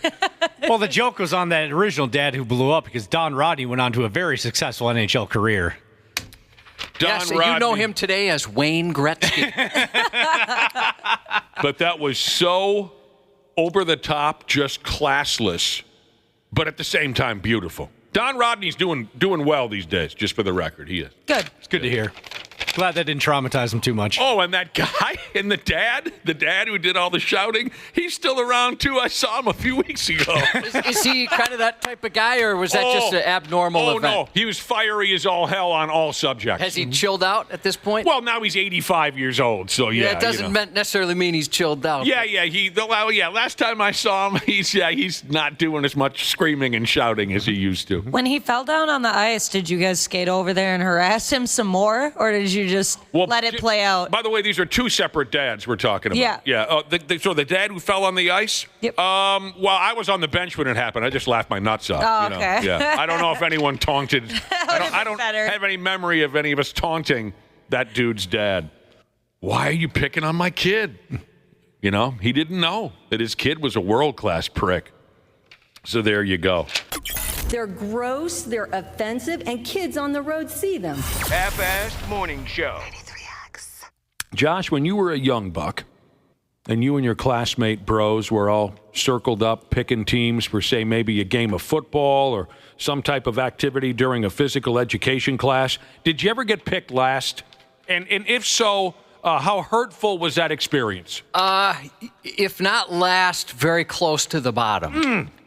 Dang, that sucks. Once or twice last, but badminton I was pretty good at. So badminton, not so much, but certainly the majority of other athletic events. Football, basketball. Sure, keep going. Soccer, hockey. Yep. You know what's worse than getting picked last when there's an uneven number of kids, and then they make that final pick, and then you're the odd man out, and they're like, oh, sorry, man, it's 5-on-5, we got 11, you can't play. Oh, I haven't had that, but I've had the... All right, we'll take Whitney. Yeah. I've had that. We never picked people based off of their athletic abilities. It was just about who was cool or not. Yeah, either way it hurts, Ashley.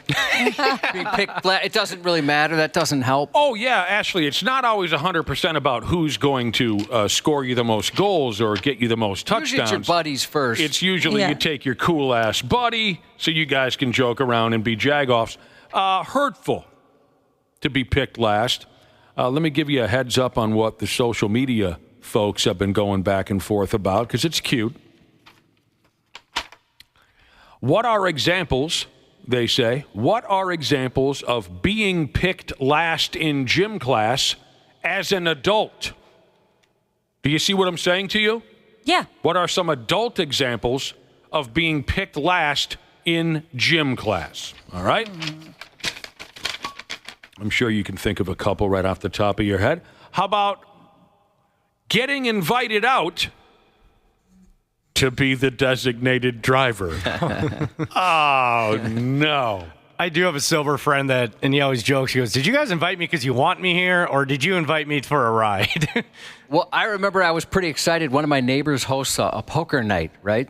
And he invited me, and I thought, wow, that's so cool. And people are saying, well, dude, it's because he knows you've played it once and have no idea how to play. They're looking for some easy money. Yeah, 100%. We call you dead money, Josh. Oh, is that it? Yep, dead money. Man, did that hurt. I thought I was one of the guys. Yeah, look at me hanging out with the bros. Nope, they just wanted my money. No, I've never. Joke's on them. I don't have any. Doesn't have any. I've never experienced that, getting invited out to be the designated driver. That sucks. My friends know me better than that.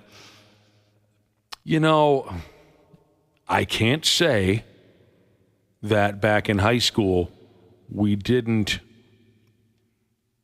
do that. If we knew there was a kid who wasn't a big drinker, I can't say that we never included them for that very reason. But then again, at the same time, we didn't really pay much attention to drunk driving back in those days. We didn't. Sadly. Yeah. Stupidly, we didn't. I thought it was pretty cool once. There's a local band that used to hang out here quite a bit. Good friends with our promotions director at the time. Played a few of our shows. And one of the guys, the bass player, he's like, hey, how would you like to come to a party we're hosting? And I thought, wow, I would absolutely love that. That's great. But what he wanted me to do was to operate the stereo. So I wasn't invited as a friend. It was just to run the stereo. Sucks. He was kind of a dick. If you are, and I know a couple guys who play this role, and I'll give you all the credit in the world.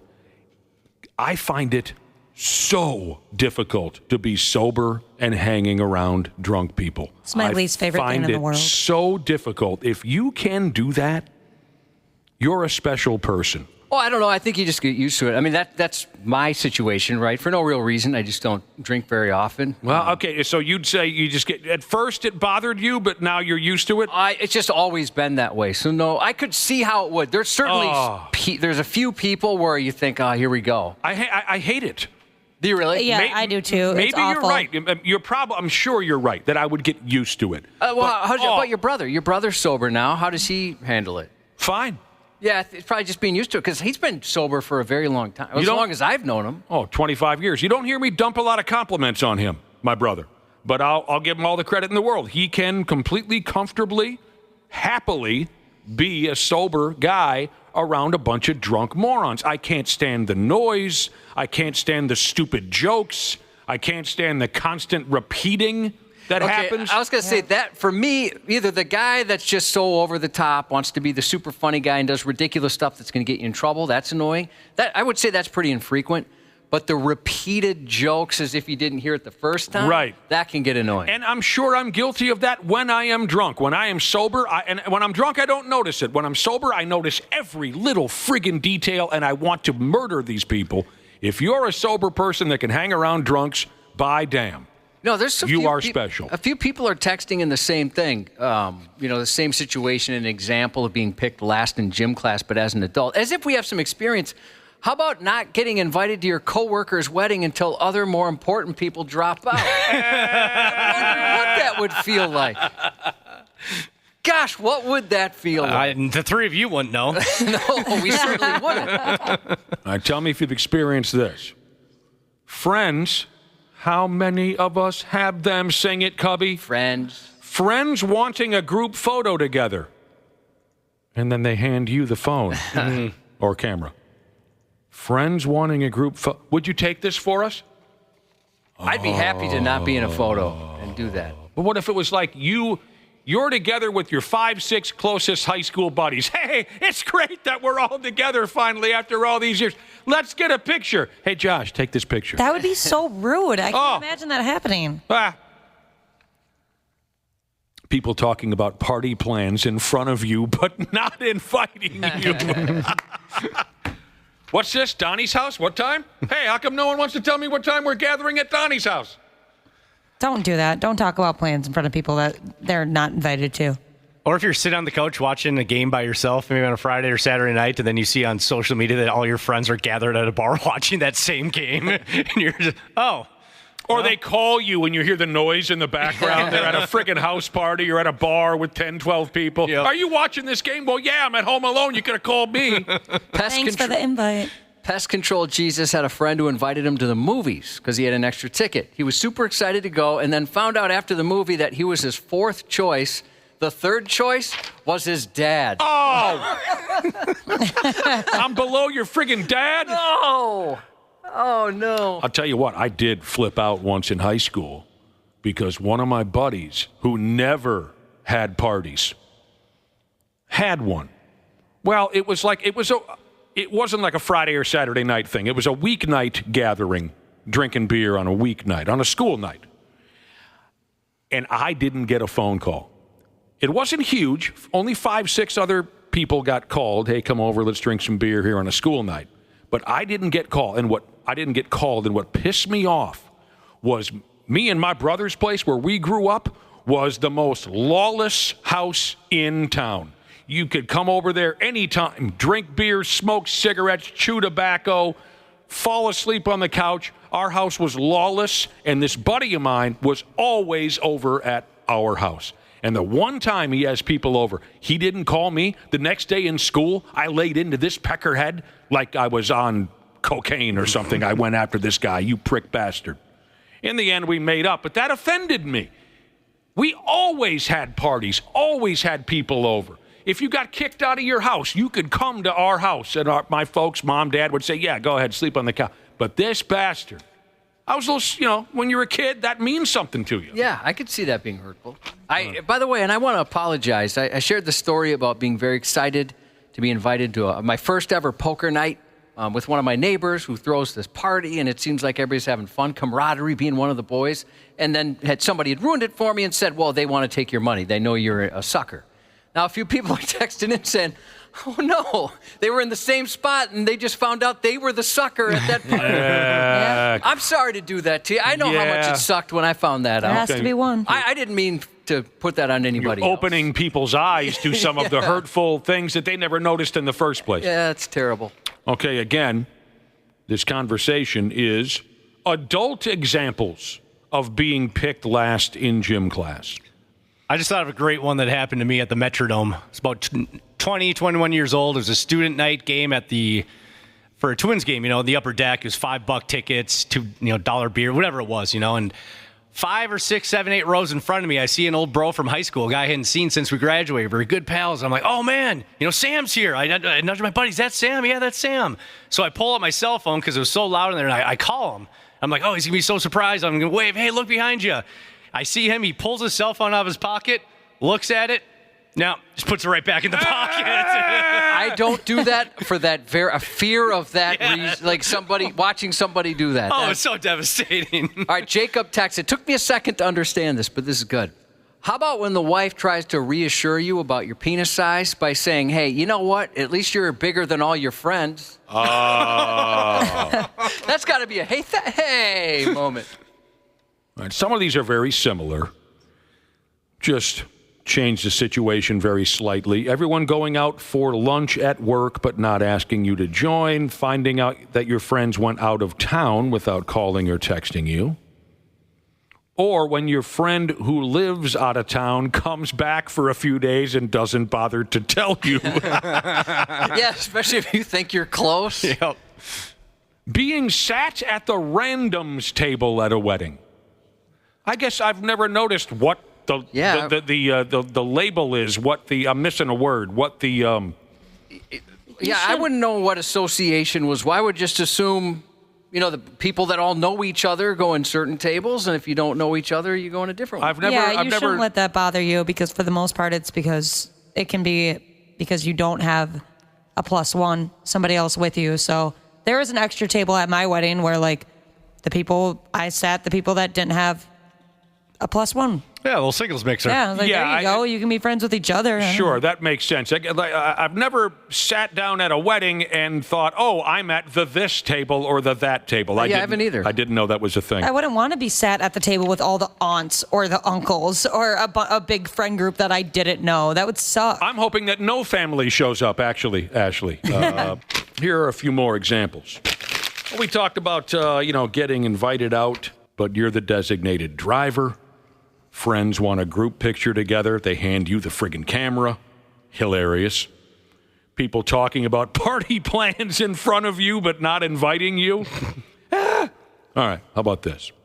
Oh, wow. This is an interesting one. Really is.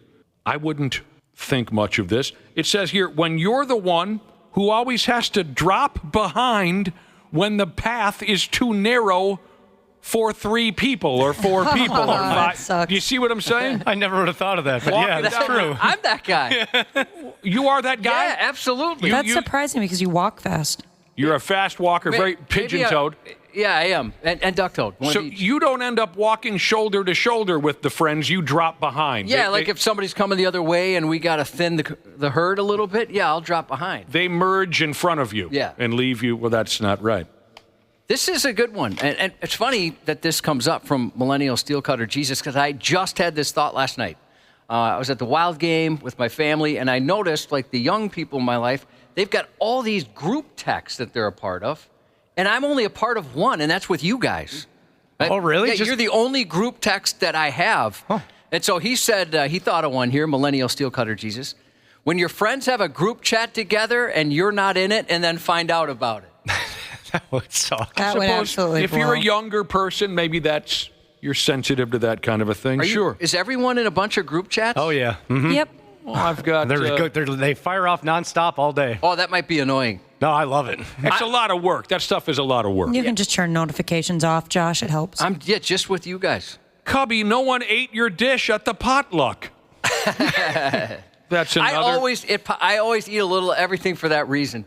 Just to make sure nobody thinks, well, that's so nice of I you. wasted a couple hours here. You don't want to hurt anybody's feelings, but I guess that's another adult version of being picked last in gym class. Nobody eats what you brought to the stinking potluck. Ashley, your pasta salad's bomb, though. I bet that goes quick everywhere. Thank you. Yeah, I try to make the fan favorites when I do a potluck. That's for because sure. that would absolutely break my heart if people didn't eat my food. Yeah, the potluck isn't the time to get cocky with the recipe. You know what else hurts the feelings of some adults?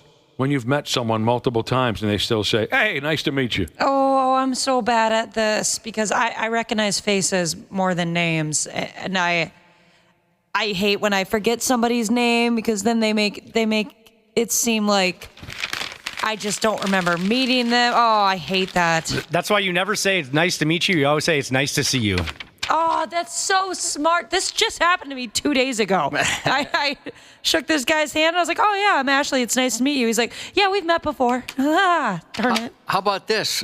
This recently happened to me where I gave a very enthusiastic greeting to somebody who I thought was somebody else. Oh. I had never met that person. Oh, no. I think I really weirded them out.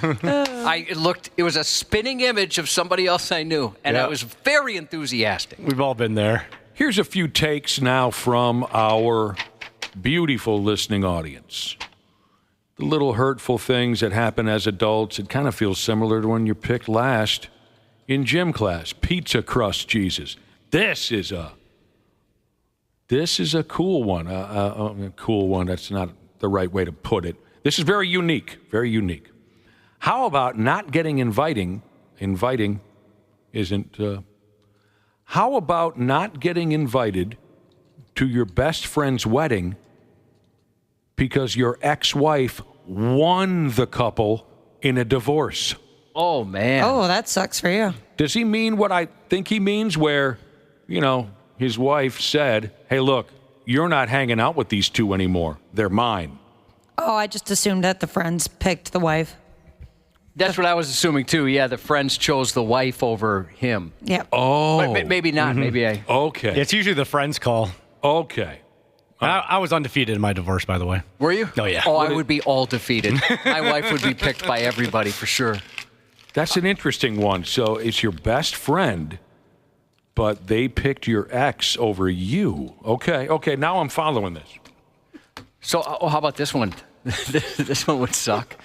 My wife, this person says, my wife has a fairly big family. She asked her 4 brothers if they should all go to the fair. No reply, but then found out the rest of the family went and they weren't included. Oh. It was her idea. What the heck? Oh, man. Being picked to be in a porno video, but you're the husband that leaves for work. My big break. The clothes never come off. I mentioned earlier, I'm impressed by sober people because this came into play, right? People invite you out, but then they want you to be the designated driver. Oh, great. That's all I'm good for is to drive you drunks around. And I mentioned earlier, I'm impressed by sober people who can hang out with drunks. I can't do it. I hate it. And I instantly want out of that situation. Here's a listener who texted in and said he's got a buddy who quit drinking a couple of years ago. He still hangs out, but tends to tap out a whole lot earlier than he used to. Yeah, because he knows what's coming. He knows what's coming. It's going to get louder. The stories are going to get stupider. Midnight Pickle Jesus says this. Hey, can't be the designated driver if you show up drunk. There you go. Well, I know a guy who bought a pickup truck that didn't have a back seat simply so he wouldn't have to be a designated driver or give people rides around town. So no one would ask me to be a designated driver. Brilliant. My dad always gave me that advice. He said, if you ever buy a truck, make sure that it doesn't have a really big bed and that it just has a bench seat. I had a 4-door pickup there, Cubby, for about 3 years, and those were 3 very nerve-wracking years. I kept waiting for that phone call where we were all going to go somewhere, and they'd say, well, you've got a big vehicle. Yep. I hate driving, especially. One more here. Calibration, Jesus, as far as getting your feelings hurt as an adult, kind of like gym class when you get picked last. How about when you hear this, Josh? Sure, you can come too. I mean, if you want. I mean, I know you're super busy. Yeah. And you probably have other things going on. I've been guilty of using that line before, but not on purpose, just because that was just the way to say it, I guess. And I've corrected myself. Now I say, yeah, I want you to come. You should be there. Oh, no, now I'm going to realize that once you... Is that with your baby shower when you said that to me? Do you really mean just send a gift, don't show up? You don't want to? No, that's more like I don't want to make you guys go to Coon Rapids if you don't want to. Nobody wants to go to Coon Rapids. Thank you very much for your text. You made this subject even more fun than it had the potential to be. Our listening audience, always great with the text messages. We appreciate that. Yeah, I appreciate the vulnerability. I love that. Yeah, no doubt about it. I'm right there with you. The 93X Half-Ass Morning Show. Well, hello to all my podcast friends out there. Dana here. And as always, we appreciate you taking the time to listen to our show. Let's be honest, there are way too many podcasts out there, but the fact that you take time to listen to ours means the world. And it's, of course, all brought to you by my friends at Standard Heating and Air Conditioning, the best in the business. Just like podcasts, there are tons of HVAC companies out there, but Standard is the standard. And remember to get that furnace cranked on before it's too late. It's been colder than balls in Minnesota and only getting colder. Book appointments at standardheating.com. That's standardheating.com. Enjoy the show. Hey everybody, I'm Michael Strahan, and St. Jude has been close to my heart for many years. Their groundbreaking research is changing how the world treats childhood cancer and has helped push the survival rate in the U.S. from 20% to more than 80%. Please help St. Jude give children the greatest gift, a chance at a lifetime. This holiday, help St. Jude find more cures for more children. Donate now at musicgives.org. Welcome to Next Roll. I'm your host, Vernon Davis. Okay, y'all, thank you. That's enough. Please welcome Ryan Sickler. There's nothing that's made me feel better at my worst than laughing. It's changed my whole life. Ladies and gentlemen, Char Jackson. Would you rather an Oscar and make $5 million or no Oscar and make $50 million? Give me that Oscar. Oh my goodness. Next Roll isn't about what's next. It's about why they do it. That's powerful, man. Next Roll with Vernon Davis. Follow and listen on your favorite platform. Half-Assed Morning Show. 93X. If you thought you had a disgusting habit or two,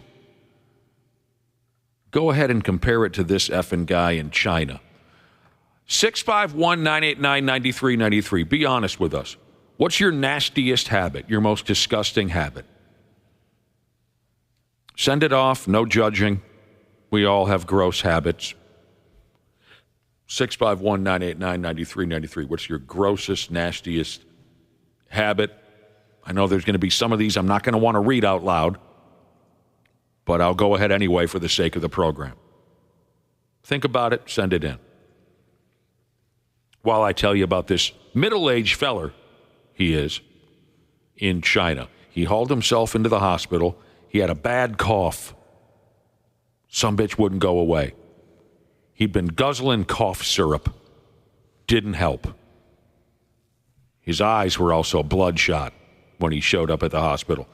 Doctors dumped some scans on the guy. You know how they'll give you a scan or two, Josh? Oh, yeah. They dumped some scans on the guy, and they found a mass in his lower right lung. It wasn't cancer. Turns out he had a serious fungal infection in his lungs. And this Chinese dude caught that fungal infection, by God, from sniffing his own dirty socks. He admitted that he'd gotten into the habit of huffing his socks after a long day at work right before he'd toss them into the dirty lawn. He just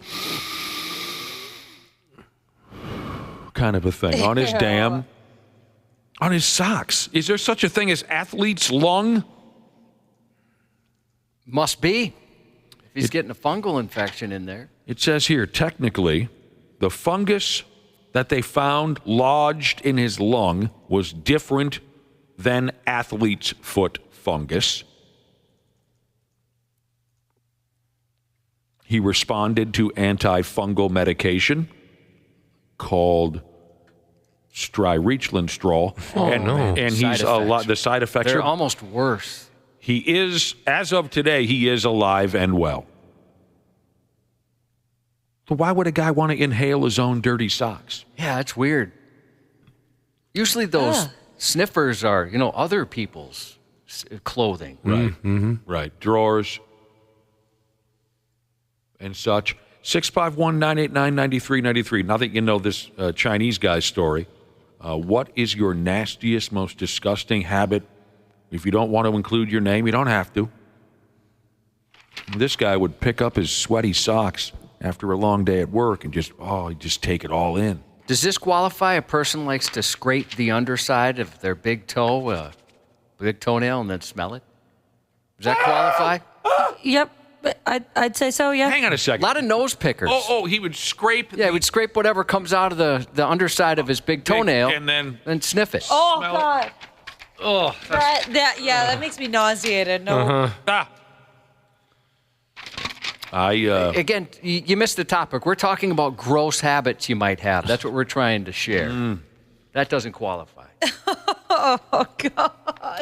I was a big fingernail chewer offer for the majority of my life. I don't know if that You didn't eat them, did you? qualified. No, eat them. Well, I know people that eat them. Eat your fingernails. Yeah, we got a couple texts that said they eat them. That'll tear your guts right out from under you. Somebody else said they eat the skin around their fingernails. Oh, I do that. I'm guilty of that.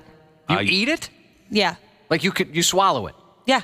It's small. It's not like I'm taking off big chunks. It's You're small a enough cannibal. it kind of just disappears. Or my lips. I eat the heck out of my lips. You're a lip eater? Gosh, yeah. Shotgun Messiah Jesus likes to chew toenails, but other people's, not his own. Oh, that's okay then. Somebody admitted to waffle stomping in the listening audience. They're joking. They don't waffle stomp. Nobody ever waffle stomp. There's some nose pickers, and then they eat it. Not showering after the night shift and going straight to bed from cop that uses fuzzy cuffs, Jesus. What the hell's gross about that? Yeah, I don't think that's gross. I mean, I know some people, like we used to work with a guy whose wife wouldn't let him go to bed until he showered. He had to shower every night before I'm a bed. shower in the morning type of person, so. I'm a shower whenever the hell I get around to it type of person. Yeah, you're right. What the hell? We're all grown now. That's how I am, too. Okay, well, we see the text piling in. Go ahead. A lot of the same, what people are calling nasty habits have come in, I've noticed. People mention nail biters. Yeah. Sit popping, whether on themselves or other people. I skipped a lot of the booger-related habits. There's a lot of those. It's so common, it goes without saying, I think. A lot of yous are booger pickers and booger eaters. I didn't want to get into it. But you're right. There's a lot of similar answers, fingernail-related. Josh just read one. I can't. I can tell that. I can tell that caused you a certain amount of pain. Yeah, sorry. Sometimes it's like a punch to the stomach. So here are some of the answers that I received on my end on our text machine, 651-989-9393, on our listeners' terrible habits. One of them says, if my mustache hair gets a little too long and curls under my lip, I will chew it off and swallow it. Doesn't really trouble me too much. No. I mean, there's probably a lot of terrible things in the average cookie duster. I think it's kind of gross. And he's chewing that and swallowing it. You think that's kind of gross? Yeah, I mean, they must agree. If they text that in on the topics. So. Right. Now, here's some of that pimple popping. I know it's very popular. There's television shows dedicated to this. There is not a chance in hell I could watch 2 seconds of any of those pimple popping programs. I don't know what the hell attracts anyone to that stuff. I've heard these kind of stories before. Here's a lady who will pop her husband's back pimples. Please stop doing that. Yuck. Some people love it. Ashley, you're one of them. Yeah, I have no problem with that.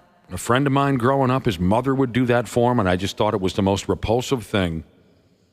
Can I tell you guys something that I wasn't sure if I would ever tell you, but now I feel like I should? Well, with that kind of a setup, of course. I was doing that not too long ago to my wonderful fiance. Yeah, that's enough. And it got in my eye. Oh no! That changed things Stop. for me. Please.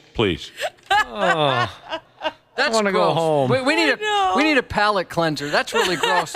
Like this one from Short But Fat Jesus said her uncle, when he used to get sunburned and it would start to peel, his stepmom used to eat it. Oh, I do love peeling sunburn, but I don't eat the skin. What about somebody else's? Come on. Nah. Come on. The lady would peel the skin off the guy, and then she would eat it. Yeah. That's what this guy... Brother or sister, I'm imagining that's the combo there. Ashley, please don't... What you just said, please don't ever bring that up again. Sounds good. That is so friggin' sickening. Here's a guy who says, hey, look, I like to go down on a woman once in a while, and guess what? I like it. Good for you. I do quite a bit. Attaboy. Yeah. I don't think that's gross. I mean, there's people saying some other sexual stuff that they like to do that's a little much for me. Oh, the second door down there? Yeah. I saw a couple of those. Well, there's nothing wrong with that. To each their own. Here's a guy who says, I'm able to listen to 93X after 9 a.m. What? It's just a joke. It's a friggin' joke. Duck Butter Jesus has a question. Anyone out there into smegma? I don't know what that is anymore. Maybe when I was a kid I knew what that is. I don't want to know what that is? No, probably not. No. Disgusting habits we're talking about here on the program. Listeners texting in their disgusting habits. Oh, well, Ashley mentioned earlier, and I think this is very common. A lot of folks kind of chew on their finger. Isn't there a term for it? The skin around your fingernails. Like your cuticles? Cuticles. That's it, Josh. Thank you. A lot of folks chew on that part of their finger. Ashley would then swallow it. All right. Now, Josh, this must have been, someone must have been trading text messages with this individual, because he talks about chewing off his cuticles, and someone asked him, well, do you spit it out or do you swallow it? Ha ha, very funny. And he says, no, neither. He takes that skin and he just puts it in his skin box. Oh, somehow makes it worse. Yeah, I agree. He has a little box for safekeeping for the skin. He doesn't swallow it, doesn't spit it out. He puts it in the skin box for later. Do you mind if I have some of these dried banana chips? No, that's the skin box. You want the trail mix box. Gross. We have a listener who owns a skin box. There's people, and I think that's incredible. There's people that they like to smell all kinds of things, whether that's digging in their belly button, rubbing their armpits, that kind of stuff. I do remember being a junior high kid or a high school kid or somewheres in there, and someone bringing up, they said, do you realize how bad your belly button smells? And I said, well, we're throwing insults back and forth, huh? And the guy said, no, I don't mean you. He said, everybody. Do you realize how much anyone's belly button? And I said, I don't know what the hell you're talking about. And he said, go ahead, put your finger in. And I did, and I smelled it, and I said, oh, no kidding. I wash mine when I shower. You wash your belly button? Yeah, I'll take care of that. Really? Reluctantly, because I don't like the feeling, but I do too. Oh, I never go near that poor thing. I get harassed for the lint in my belly button on a weekly basis. Why do you got so much lint in your belly? I don't know. I'm trying to do it, Ashley. It just happens. Do you have a very deep innie? I guess. But I remember I was not disgusted by this when I first learned that everyone's belly button smells like a garbage can. I wasn't so grossed out by it. I was quite fascinated. I thought, well, by God, I've had it sitting down there the whole time, and I never knew this. Underwhelmingly optimistic Jesus wants to know, back to the guy with the skin box, how many does he keep? Is it 3 skins? 4 skins? Ashley had a full load of Gatorade in her yapper and she almost spit it all over her computer. Let's see, some of this stuff is just so bad. Not as bad as what Ashley said. But maybe this is worse. I don't know. It's all the same. A lady listener says, when my husband pisses me off, I wait for a good fart and then I let it rip right in his face. Please tell me you're joking. Ashley, your thoughts? I don't like that. I don't like that at all. Bug-Eye Wagon Jesus, he said he's been told this is gross by a lot of people, but he likes it. He drinks the juice that's left over in the bottom of a bag of brats. Oh, dude, no. dude, come on. If you want to try it out, here's his recommendation, the Johnsonville Better Cheddar Brats. No, you do not. That's the juice you want to drink. Don't do that. God dang it. Now I'm going to be tempted to try that. Oh, yeah. That's so bad. No. That's really bad. That's so strange. Danny, you love wiener juice. I do love wiener juice, Josh. Well, I've seen it in person. Oh, I've never seen somebody do that. Not exactly that. I'm just leading up to something similar. I've seen this in person, is how I should have said it. Usually I use his name when telling stories about him, but this time I feel like leaving it out. Because it's one of the only things that he does that just bothers me.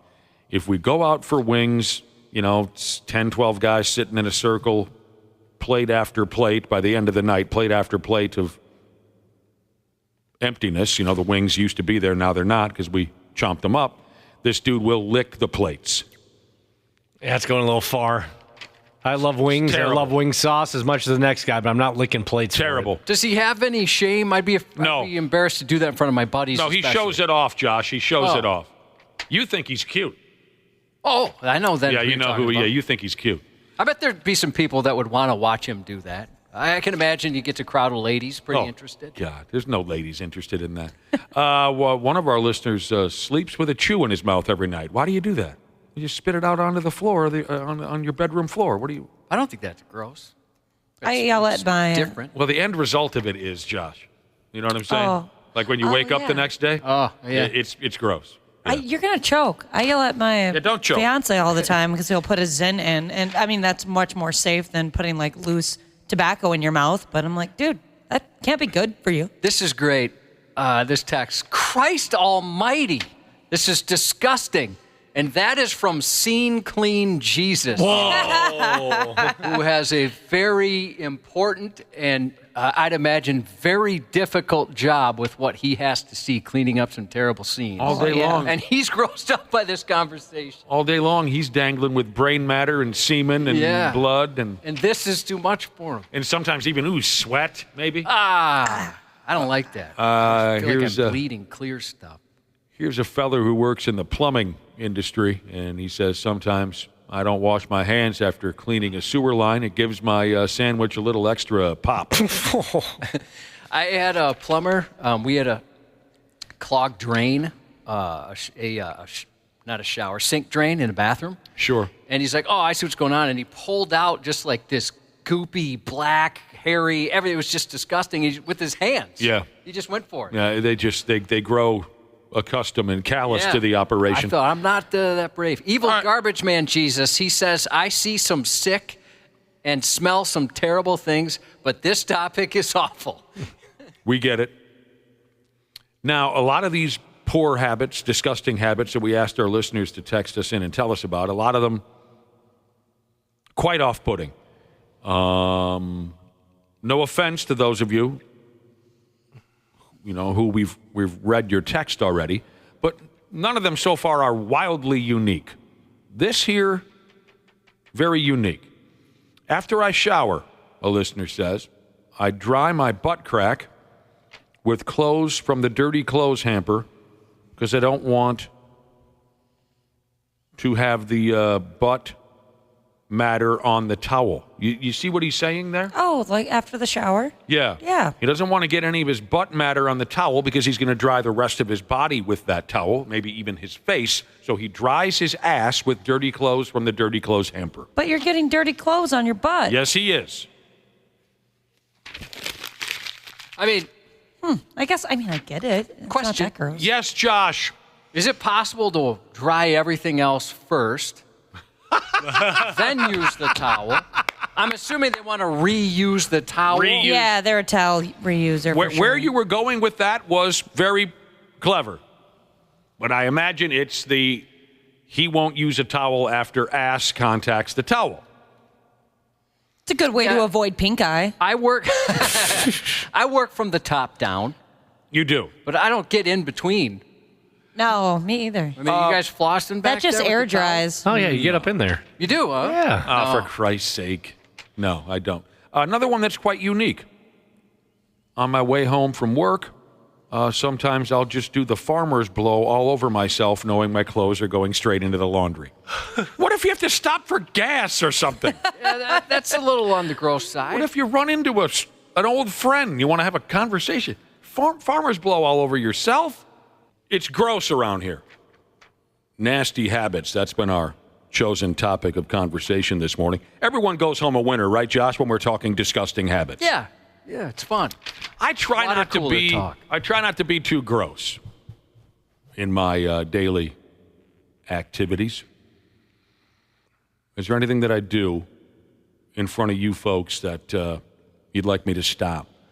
No, I mean, I could think of a gross habit. It doesn't personally gross me out, but I know it's affected other people. You get chew spit everywhere when you spit stuff out. Like, look at that table is crusted. Bro, your laptop.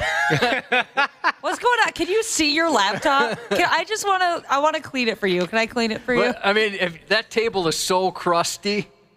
And it's not like you're using a thin spitter, like a 20-ounce pop bottle where there's a narrow entryway. You're using a garbage can. So the obvious answer is there's someone else in the building who sits in this chair. After I leave here, there's someone else in this building who's making a mess of things. Did you notice that table before? I don't notice anything. No, you're like, oh, wait. I mean, that is covered.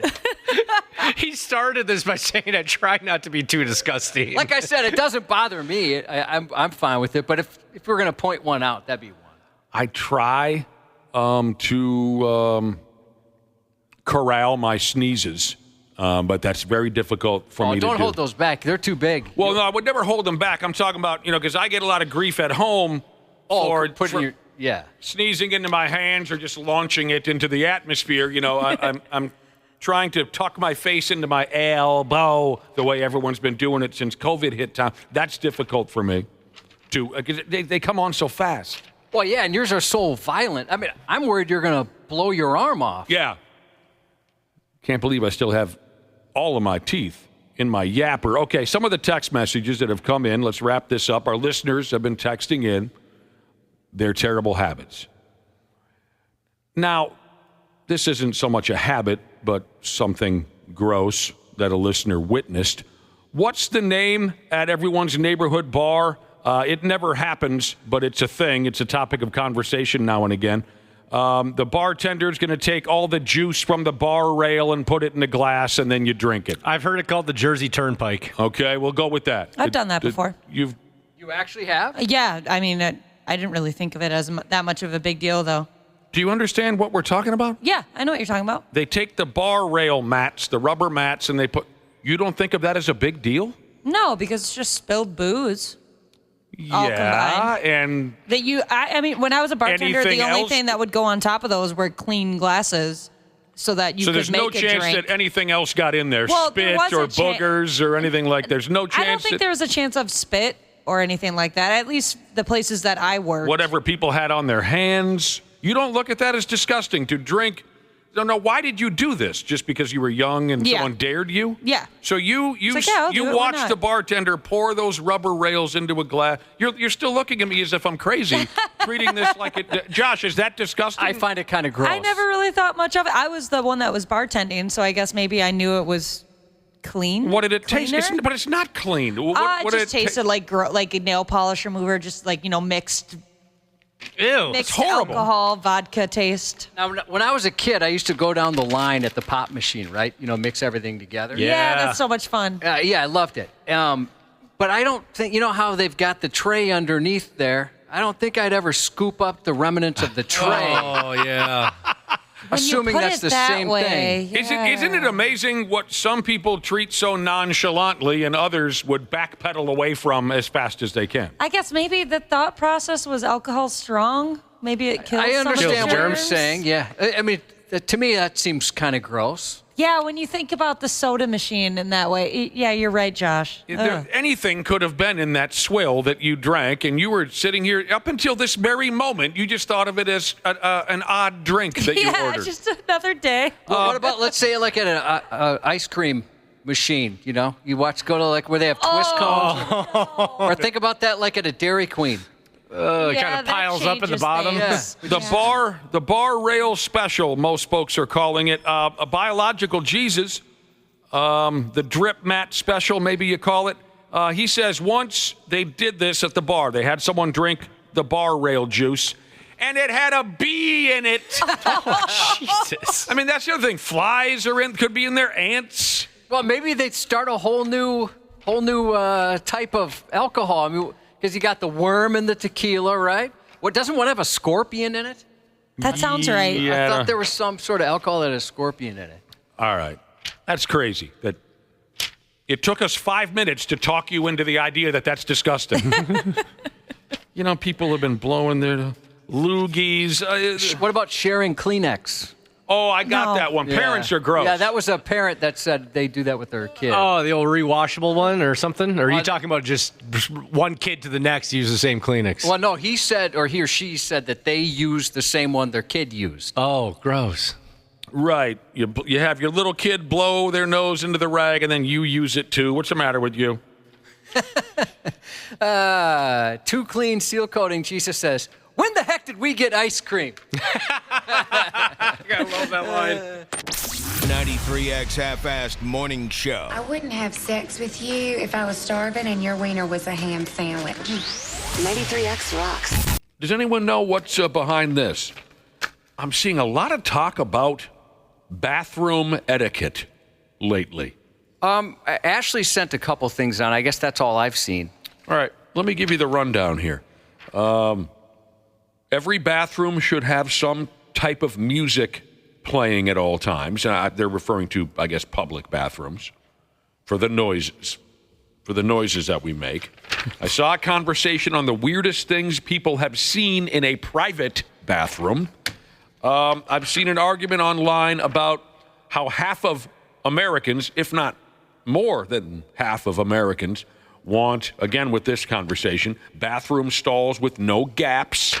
And what was the other? When you go into a store and use their bathroom, do you buy something on your way out of guilt? Okay, and a conversation on urinal splashback. Oh, I get so much of that. All right, let's You go. do. I don't have doubt a that, problem with Josh. that, Josh. I know. I've changed my aim. I've stood different lengths from the urinal, and I can't figure it out. It's just too strong. I'm coated in. It's my narrow urethra. I'm coated in it. Honestly, sometimes I'll be near the bathroom. I'm like, is there somebody in there? There's a janitor in there spraying a hose into the urinal? What's going on in there? That's some serious pressure. Yeah, Nick sounds like he's emptying a bucket, and I've got a pressure washer down there. Yeah, everybody's different. Okay, let's go in reverse order then, from what I've already brought up. A study was done on the best way to avoid urinal splashback. Not something that I worry about. You know, you notice it once or twice, but, you know. Not going to kill you. Doesn't trouble me too much. You wash your hands, you move on with your life. But according to this study, it's all about the angle, by God, Josh, of the dangle. I know there was Live Science, I think it was, earlier in the month. They released an article talking about a company that's working on urinal designs that will avoid the splashback. They're trying to figure this out.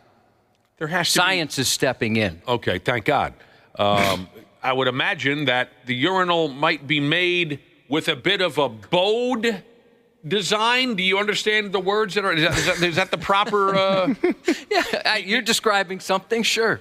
Am I making any sense? Yeah, though? yeah. Where the back of the urinal would have some give to it, some bend to it. That would make sense to me. And I'm no scientist, but it's about the angle. I mean, some of them are just odd, not necessarily even bowed, but just oddly shaped. One of them looked like you're peeing into a V. It looks like. So there's more urinal. It's not as open, right? It's more of a glory hole, really, is what it is. So there's less space there to bounce back. Have you guys ever been in a bathroom where they get too creative with the urinal? Not that I've ever I've noticed. never seen a creative urinal. I wasn't sure. I wasn't sure if they get all fancy with the shapes every now and then. I've seen the ones that are wall to floor, right, or the trough, certainly. But as far wall as to floor, are those more dirty than usual? Well, they're more dirty for your feet. Yeah, you don't want to be wearing flip-flops into that joint. Doesn't bother me. But anyway, other than what Josh mentioned, no, I've barely noticed the design of. I mean, I just haul it out, push, and walk away. I don't spend much time paying attention to the design. But work on your angle, Josh. Yeah. By directing the urine stream to hit the urinal surface at an angle, bring a protractor with you, I guess. By directing the urine stream to hit the urinal surface at an angle of less than 30 degrees, splashback is reduced by 95% compared to a perpendicular impact. Sure, I've tried it. I'm saying there's always some splashback, varying degrees. Eastbound at Sundown Jesus recommends I just try peeing in the next urinal over. You think the other guy will mind? No, he'll be all right with it. He'll understand. Let's say you pop into a public gas station, restaurant, whatever, just to use the bathroom. Do you buy something on your way out of guilt, or do you just leave? I'll answer first. I just leave. I only ever go to a gas station if I have to use the restroom when I'm driving around. And no, I don't feel like you have to buy something at a gas station. No. Depends on how many people are in there. If it's just me and the gas station attendant, I'm going to buy some bubble gum or something. And it depends on what just happened in that bathroom, too. Sympathy purchase. Yeah. Well, I just smoked this place out. The least I could do is buy a Mountain Dew. They're used to that. So, Josh, you say if it's just you and the gas station attendant, you'll buy something. Yeah. And that's strictly out of guilt? Yeah, or just that/respect, I guess. I don't know. So you don't look creepy? Yeah. All you've done is walk in and out of the bathroom? I came in here to take a leak. Because it is kind of embarrassing. Like, hey, the sole purpose I walked into this joint was to take a big dump and leave. I do feel guilty about that. So I will buy something, too. All right, there you go. Depends where it is, some people are saying. Restaurant or coffee shop, you always buy something. Anywhere that's part of a big chain, like, say, a McDonald's, you just walk out. I don't know the I don't understand the difference there. Yeah, I'd be less likely at a restaurant, I think. Yeah, what am I supposed to do? More people. Wait around for a BLT just because 53% of us want public bathroom stalls with no gaps. Boy, we're nervous. We're so shy now. Maybe there's just too many weird folks out there. I mean, maybe that's part of it. Could be. I do point that out if I go to a bathroom that has like full doors like that. Usually if I leave, I tell the person I'm with, oh yeah, they have really nice bathrooms. They have like full doors, no cracks. Huh. So I guess there's obviously something to that for me.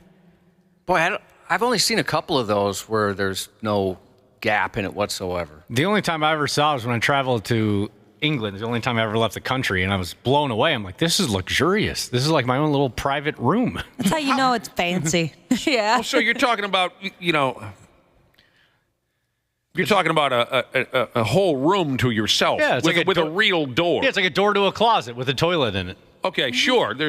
You run into those once in a while, but we're talking about just regular standard public bathrooms. It's impossible to build those sections without gaps, right? No, I just was at a car dealership 2 weekends ago, and they had doors like that in the bathroom.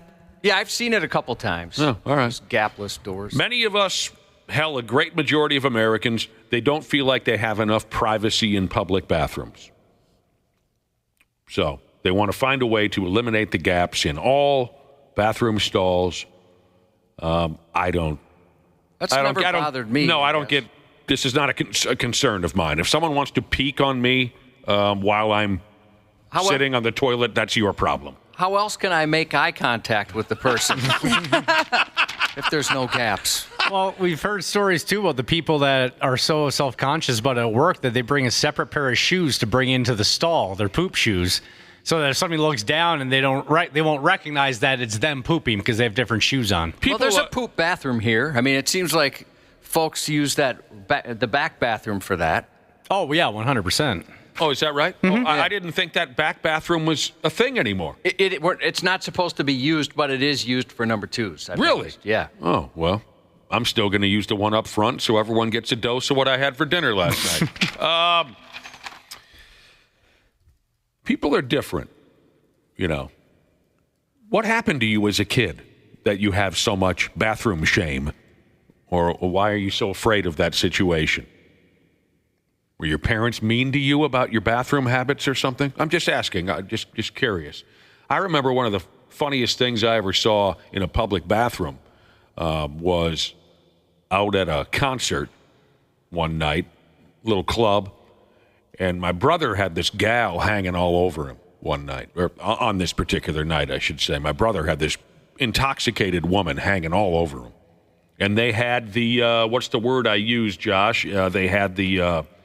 both, and anyone can go into the same bathroom. What do they call that? There's the family bathroom or unisex. Unisex, thank you. That's the word I was going for. They had the unisex bathrooms going at this joint. So I walked in at one point to take a squeege, and they had real doors on the stalls, like you guys were saying. You run into those rarely, but real doors on the stalls. Unfortunately, since this was a nightclub, some drunks had damaged these doors over the years, and there was just a broken piece in this door, and I could see through it as I was walking in to use one of the urinals. As I'm walking past, I see through this closed stall door, and I see my brother's clothing, so I know he's in there. And I could see well enough to notice that this gal was on her knees. I saw her in there too, so it's my brother and this gal, and she's on her knees. And I thought, well, business is picking up around here. My brother decided to get a BJ in the bathroom, right? I went over and did my business and got the hell out of there, because it's not my business what's going on in that stall with my brother and this drunk lady. I went back to watching this concert. 10 minutes later, my brother comes around the corner, and I said, well, someone's having a good night tonight. And he says, what are you talking about? He looks behind himself. What are you talking about? I said, well, I walked in to take a squeege there. I saw what was going on and he goes, no. She was throwing up. I was holding her freaking hair back for her. Sucks. We have a convenience store worker who has texted in, half Vietnamese Jesus, on her thoughts on using the bathroom and whether or not you should buy something. Yeah. So I work at a gas station. In fact, I just opened. Honestly, I would much rather someone came in and used the bathroom and not buy something than buy something, because now I've got to sit and watch you to see what you're doing and if you're not stealing or whatever the hell it is that we're supposed to do. Usually, I much rather you come in, use it, and leave. Okay. I thought she was going to go the route where she doesn't want you going into the bathroom and then buying something because then she could be possibly dealing with someone that has poo hands. Yeah, that's what I was thinking. It was going that way, too. You're trading money. All right. More anxiety than hair. Jesus said he likes to buy something because he's afraid if he just goes in. I've had this fear, too. If he just goes into the bathroom and leaves, somebody might think he was shoplifting something. Well, but if he isn't, who cares if someone thinks that, you know? I was followed around by a manager at a shoe store because she totally thought I was shoplifting something. Were you shoplifting? No, not at all. I despise shopping. I don't like doing it. But I had to get some shoes for actually a Randy Shaver event. So I went in and I grabbed a pair of shoes and some socks. Was it a tap dancing event? Yeah, it was a tap dancing event. Yeah, you bought some tap shoes? Yeah, I moved to the Wednesday class. It's the more advanced class. That's a different story. You bought shoes and socks? I bought shoes and I just walked straight up to, I didn't do any look. Like, as I walked in, I saw shoes and went, oh, those will work. And I grabbed my size, grabbed like 6 pairs of socks. I needed more. Or not 6, like 6 packages of socks. Sure. Needed more socks. And walked, and she's like, hey, can I help you? And I was like, no, I'm good, whatever. And so as I was walking around, she followed me the whole time. And now, as you know, I was on the force, and that's what we would do if we thought somebody was stealing. So why would anyone look at you and think you are there for evil? I think what it was is I walked directly to this pair of shoes, walked directly to the socks, and I was on a mission because I just don't like to shop. That's how I shop, too, and it's bitten me in the ass a few times. I'll take those pairs of pants right there, and you go home, they don't fit. I don't try on clothes either. I don't like to try on clothes too much because then I think they believe I'm stealing. Like if it's my 4th time in the same dressing room, I'm like, I'm sorry, I'm just having issues. I promise I'm not taking anything. Is it tougher with women's sizes? I've heard it is. Yeah, definitely. With guys, it's like, okay, I'm a 30-something, whatever you are. It seems to be pretty universal. Yeah, those sizes seem to always be the same for the most part. But like I could go to Target and be a size 2 there, but then go to the mall and I'm a size 6 at a different store. That's got to be humbling. It is really upsetting. I'm so much sometimes. thinner at Target. Yeah, there's certain places I like to go because they make me feel better. So, Josh, she followed you around, you bought your shoes and socks, and that was the end of it? Yeah. Yeah, So- she asked me like a couple times if I needed help. I'm like, no, I'm obviously good. I'm walking right up to what I need. Oh, when you were at that shoe store, did you see some shoes that suck and some shoes shoes that rule? Yeah. Yeah. That's the experience I have every time. I vocalized it. Closing out our conversation, all different angles on public bathrooms or bathrooms in general. It just seems as if we've been bombed with bathroom show material here lately. There are people out there that say every public bathroom should have some type of music playing at all times to dummy down on the noises. So many people are self-conscious about the noises that they make. Well, we have a nice situation here in this joint. We always have tunes going in the bathroom. So in the old days, it was so the DJ could tell where they were in the song they were playing and how much time they had to get back to do live radio. So we have that benefit here. And I can see why you would want it in every public bathroom. Like I said, because some folks are very shy and self-conscious about the noises. I'm really lucky there's only one other woman here in the morning, and we are never in the bathroom at the same time. It feels nice. Would you full range? Would it bother you? She's pretty laid back. It would throw me off. Would it really? Yeah, because I'm not used to it. And thankfully, though, she's not one of those people that likes to have a conversation while going to the bathroom. There's a couple people like that in this office, and I hate it. Oh, yeah? I'll skip the bathroom if I see them going in ahead of me. Yeah, no, can wait. You're definitely right. There's some guys that'll be in the stall, and they'll strike up a conversation with you for sure in this building. Why? Urinal conversation's just fine. Don't talk to me if you got your pants at your ankles. How else do you pee at the urinal? I was pretty excited that we got like some sort of automatic air freshener in the up front bathroom. I noticed that too yesterday. I want to get one of those. That was pretty cool. I didn't notice that. What happens? There's like it just sprays randomly. Where is it located? It's sitting on top of the paper towels. and it'll every 5-10 minutes a battery goes off and it sprays I some. was checking my body for blow darts because it sounded just like blow darts in the movie. And finally, here's a conversation on the weirdest things people have seen in a private bathroom. So you're at somebody's house. I'm trying to think. Well, you know, when we were young guys in our late teens and early 20s, if you stopped by your bro's apartment, he likely had some hardcore porn mags in his bathroom. Other than that, I can't think of anything. The answers that grabbed me, though, weirdest things people have seen in a private bathroom. Whose place was this, Josh? Toilet paper made of real dollar bills? Oh, dang. Wow, like a Kardashian? I mean, I would just steal that roll. Oh, yeah, 100%. Or was it just a display thing? I mean, toilet paper made of real dollar bills, that leads me to believe that people in that household are wiping with money. I'm going to take your toilet paper.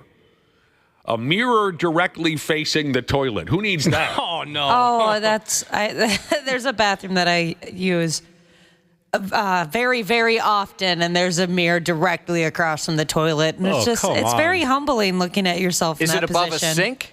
Yeah, yep. You get to but walk. it's low enough where it's like I can see from the middle of my chest up.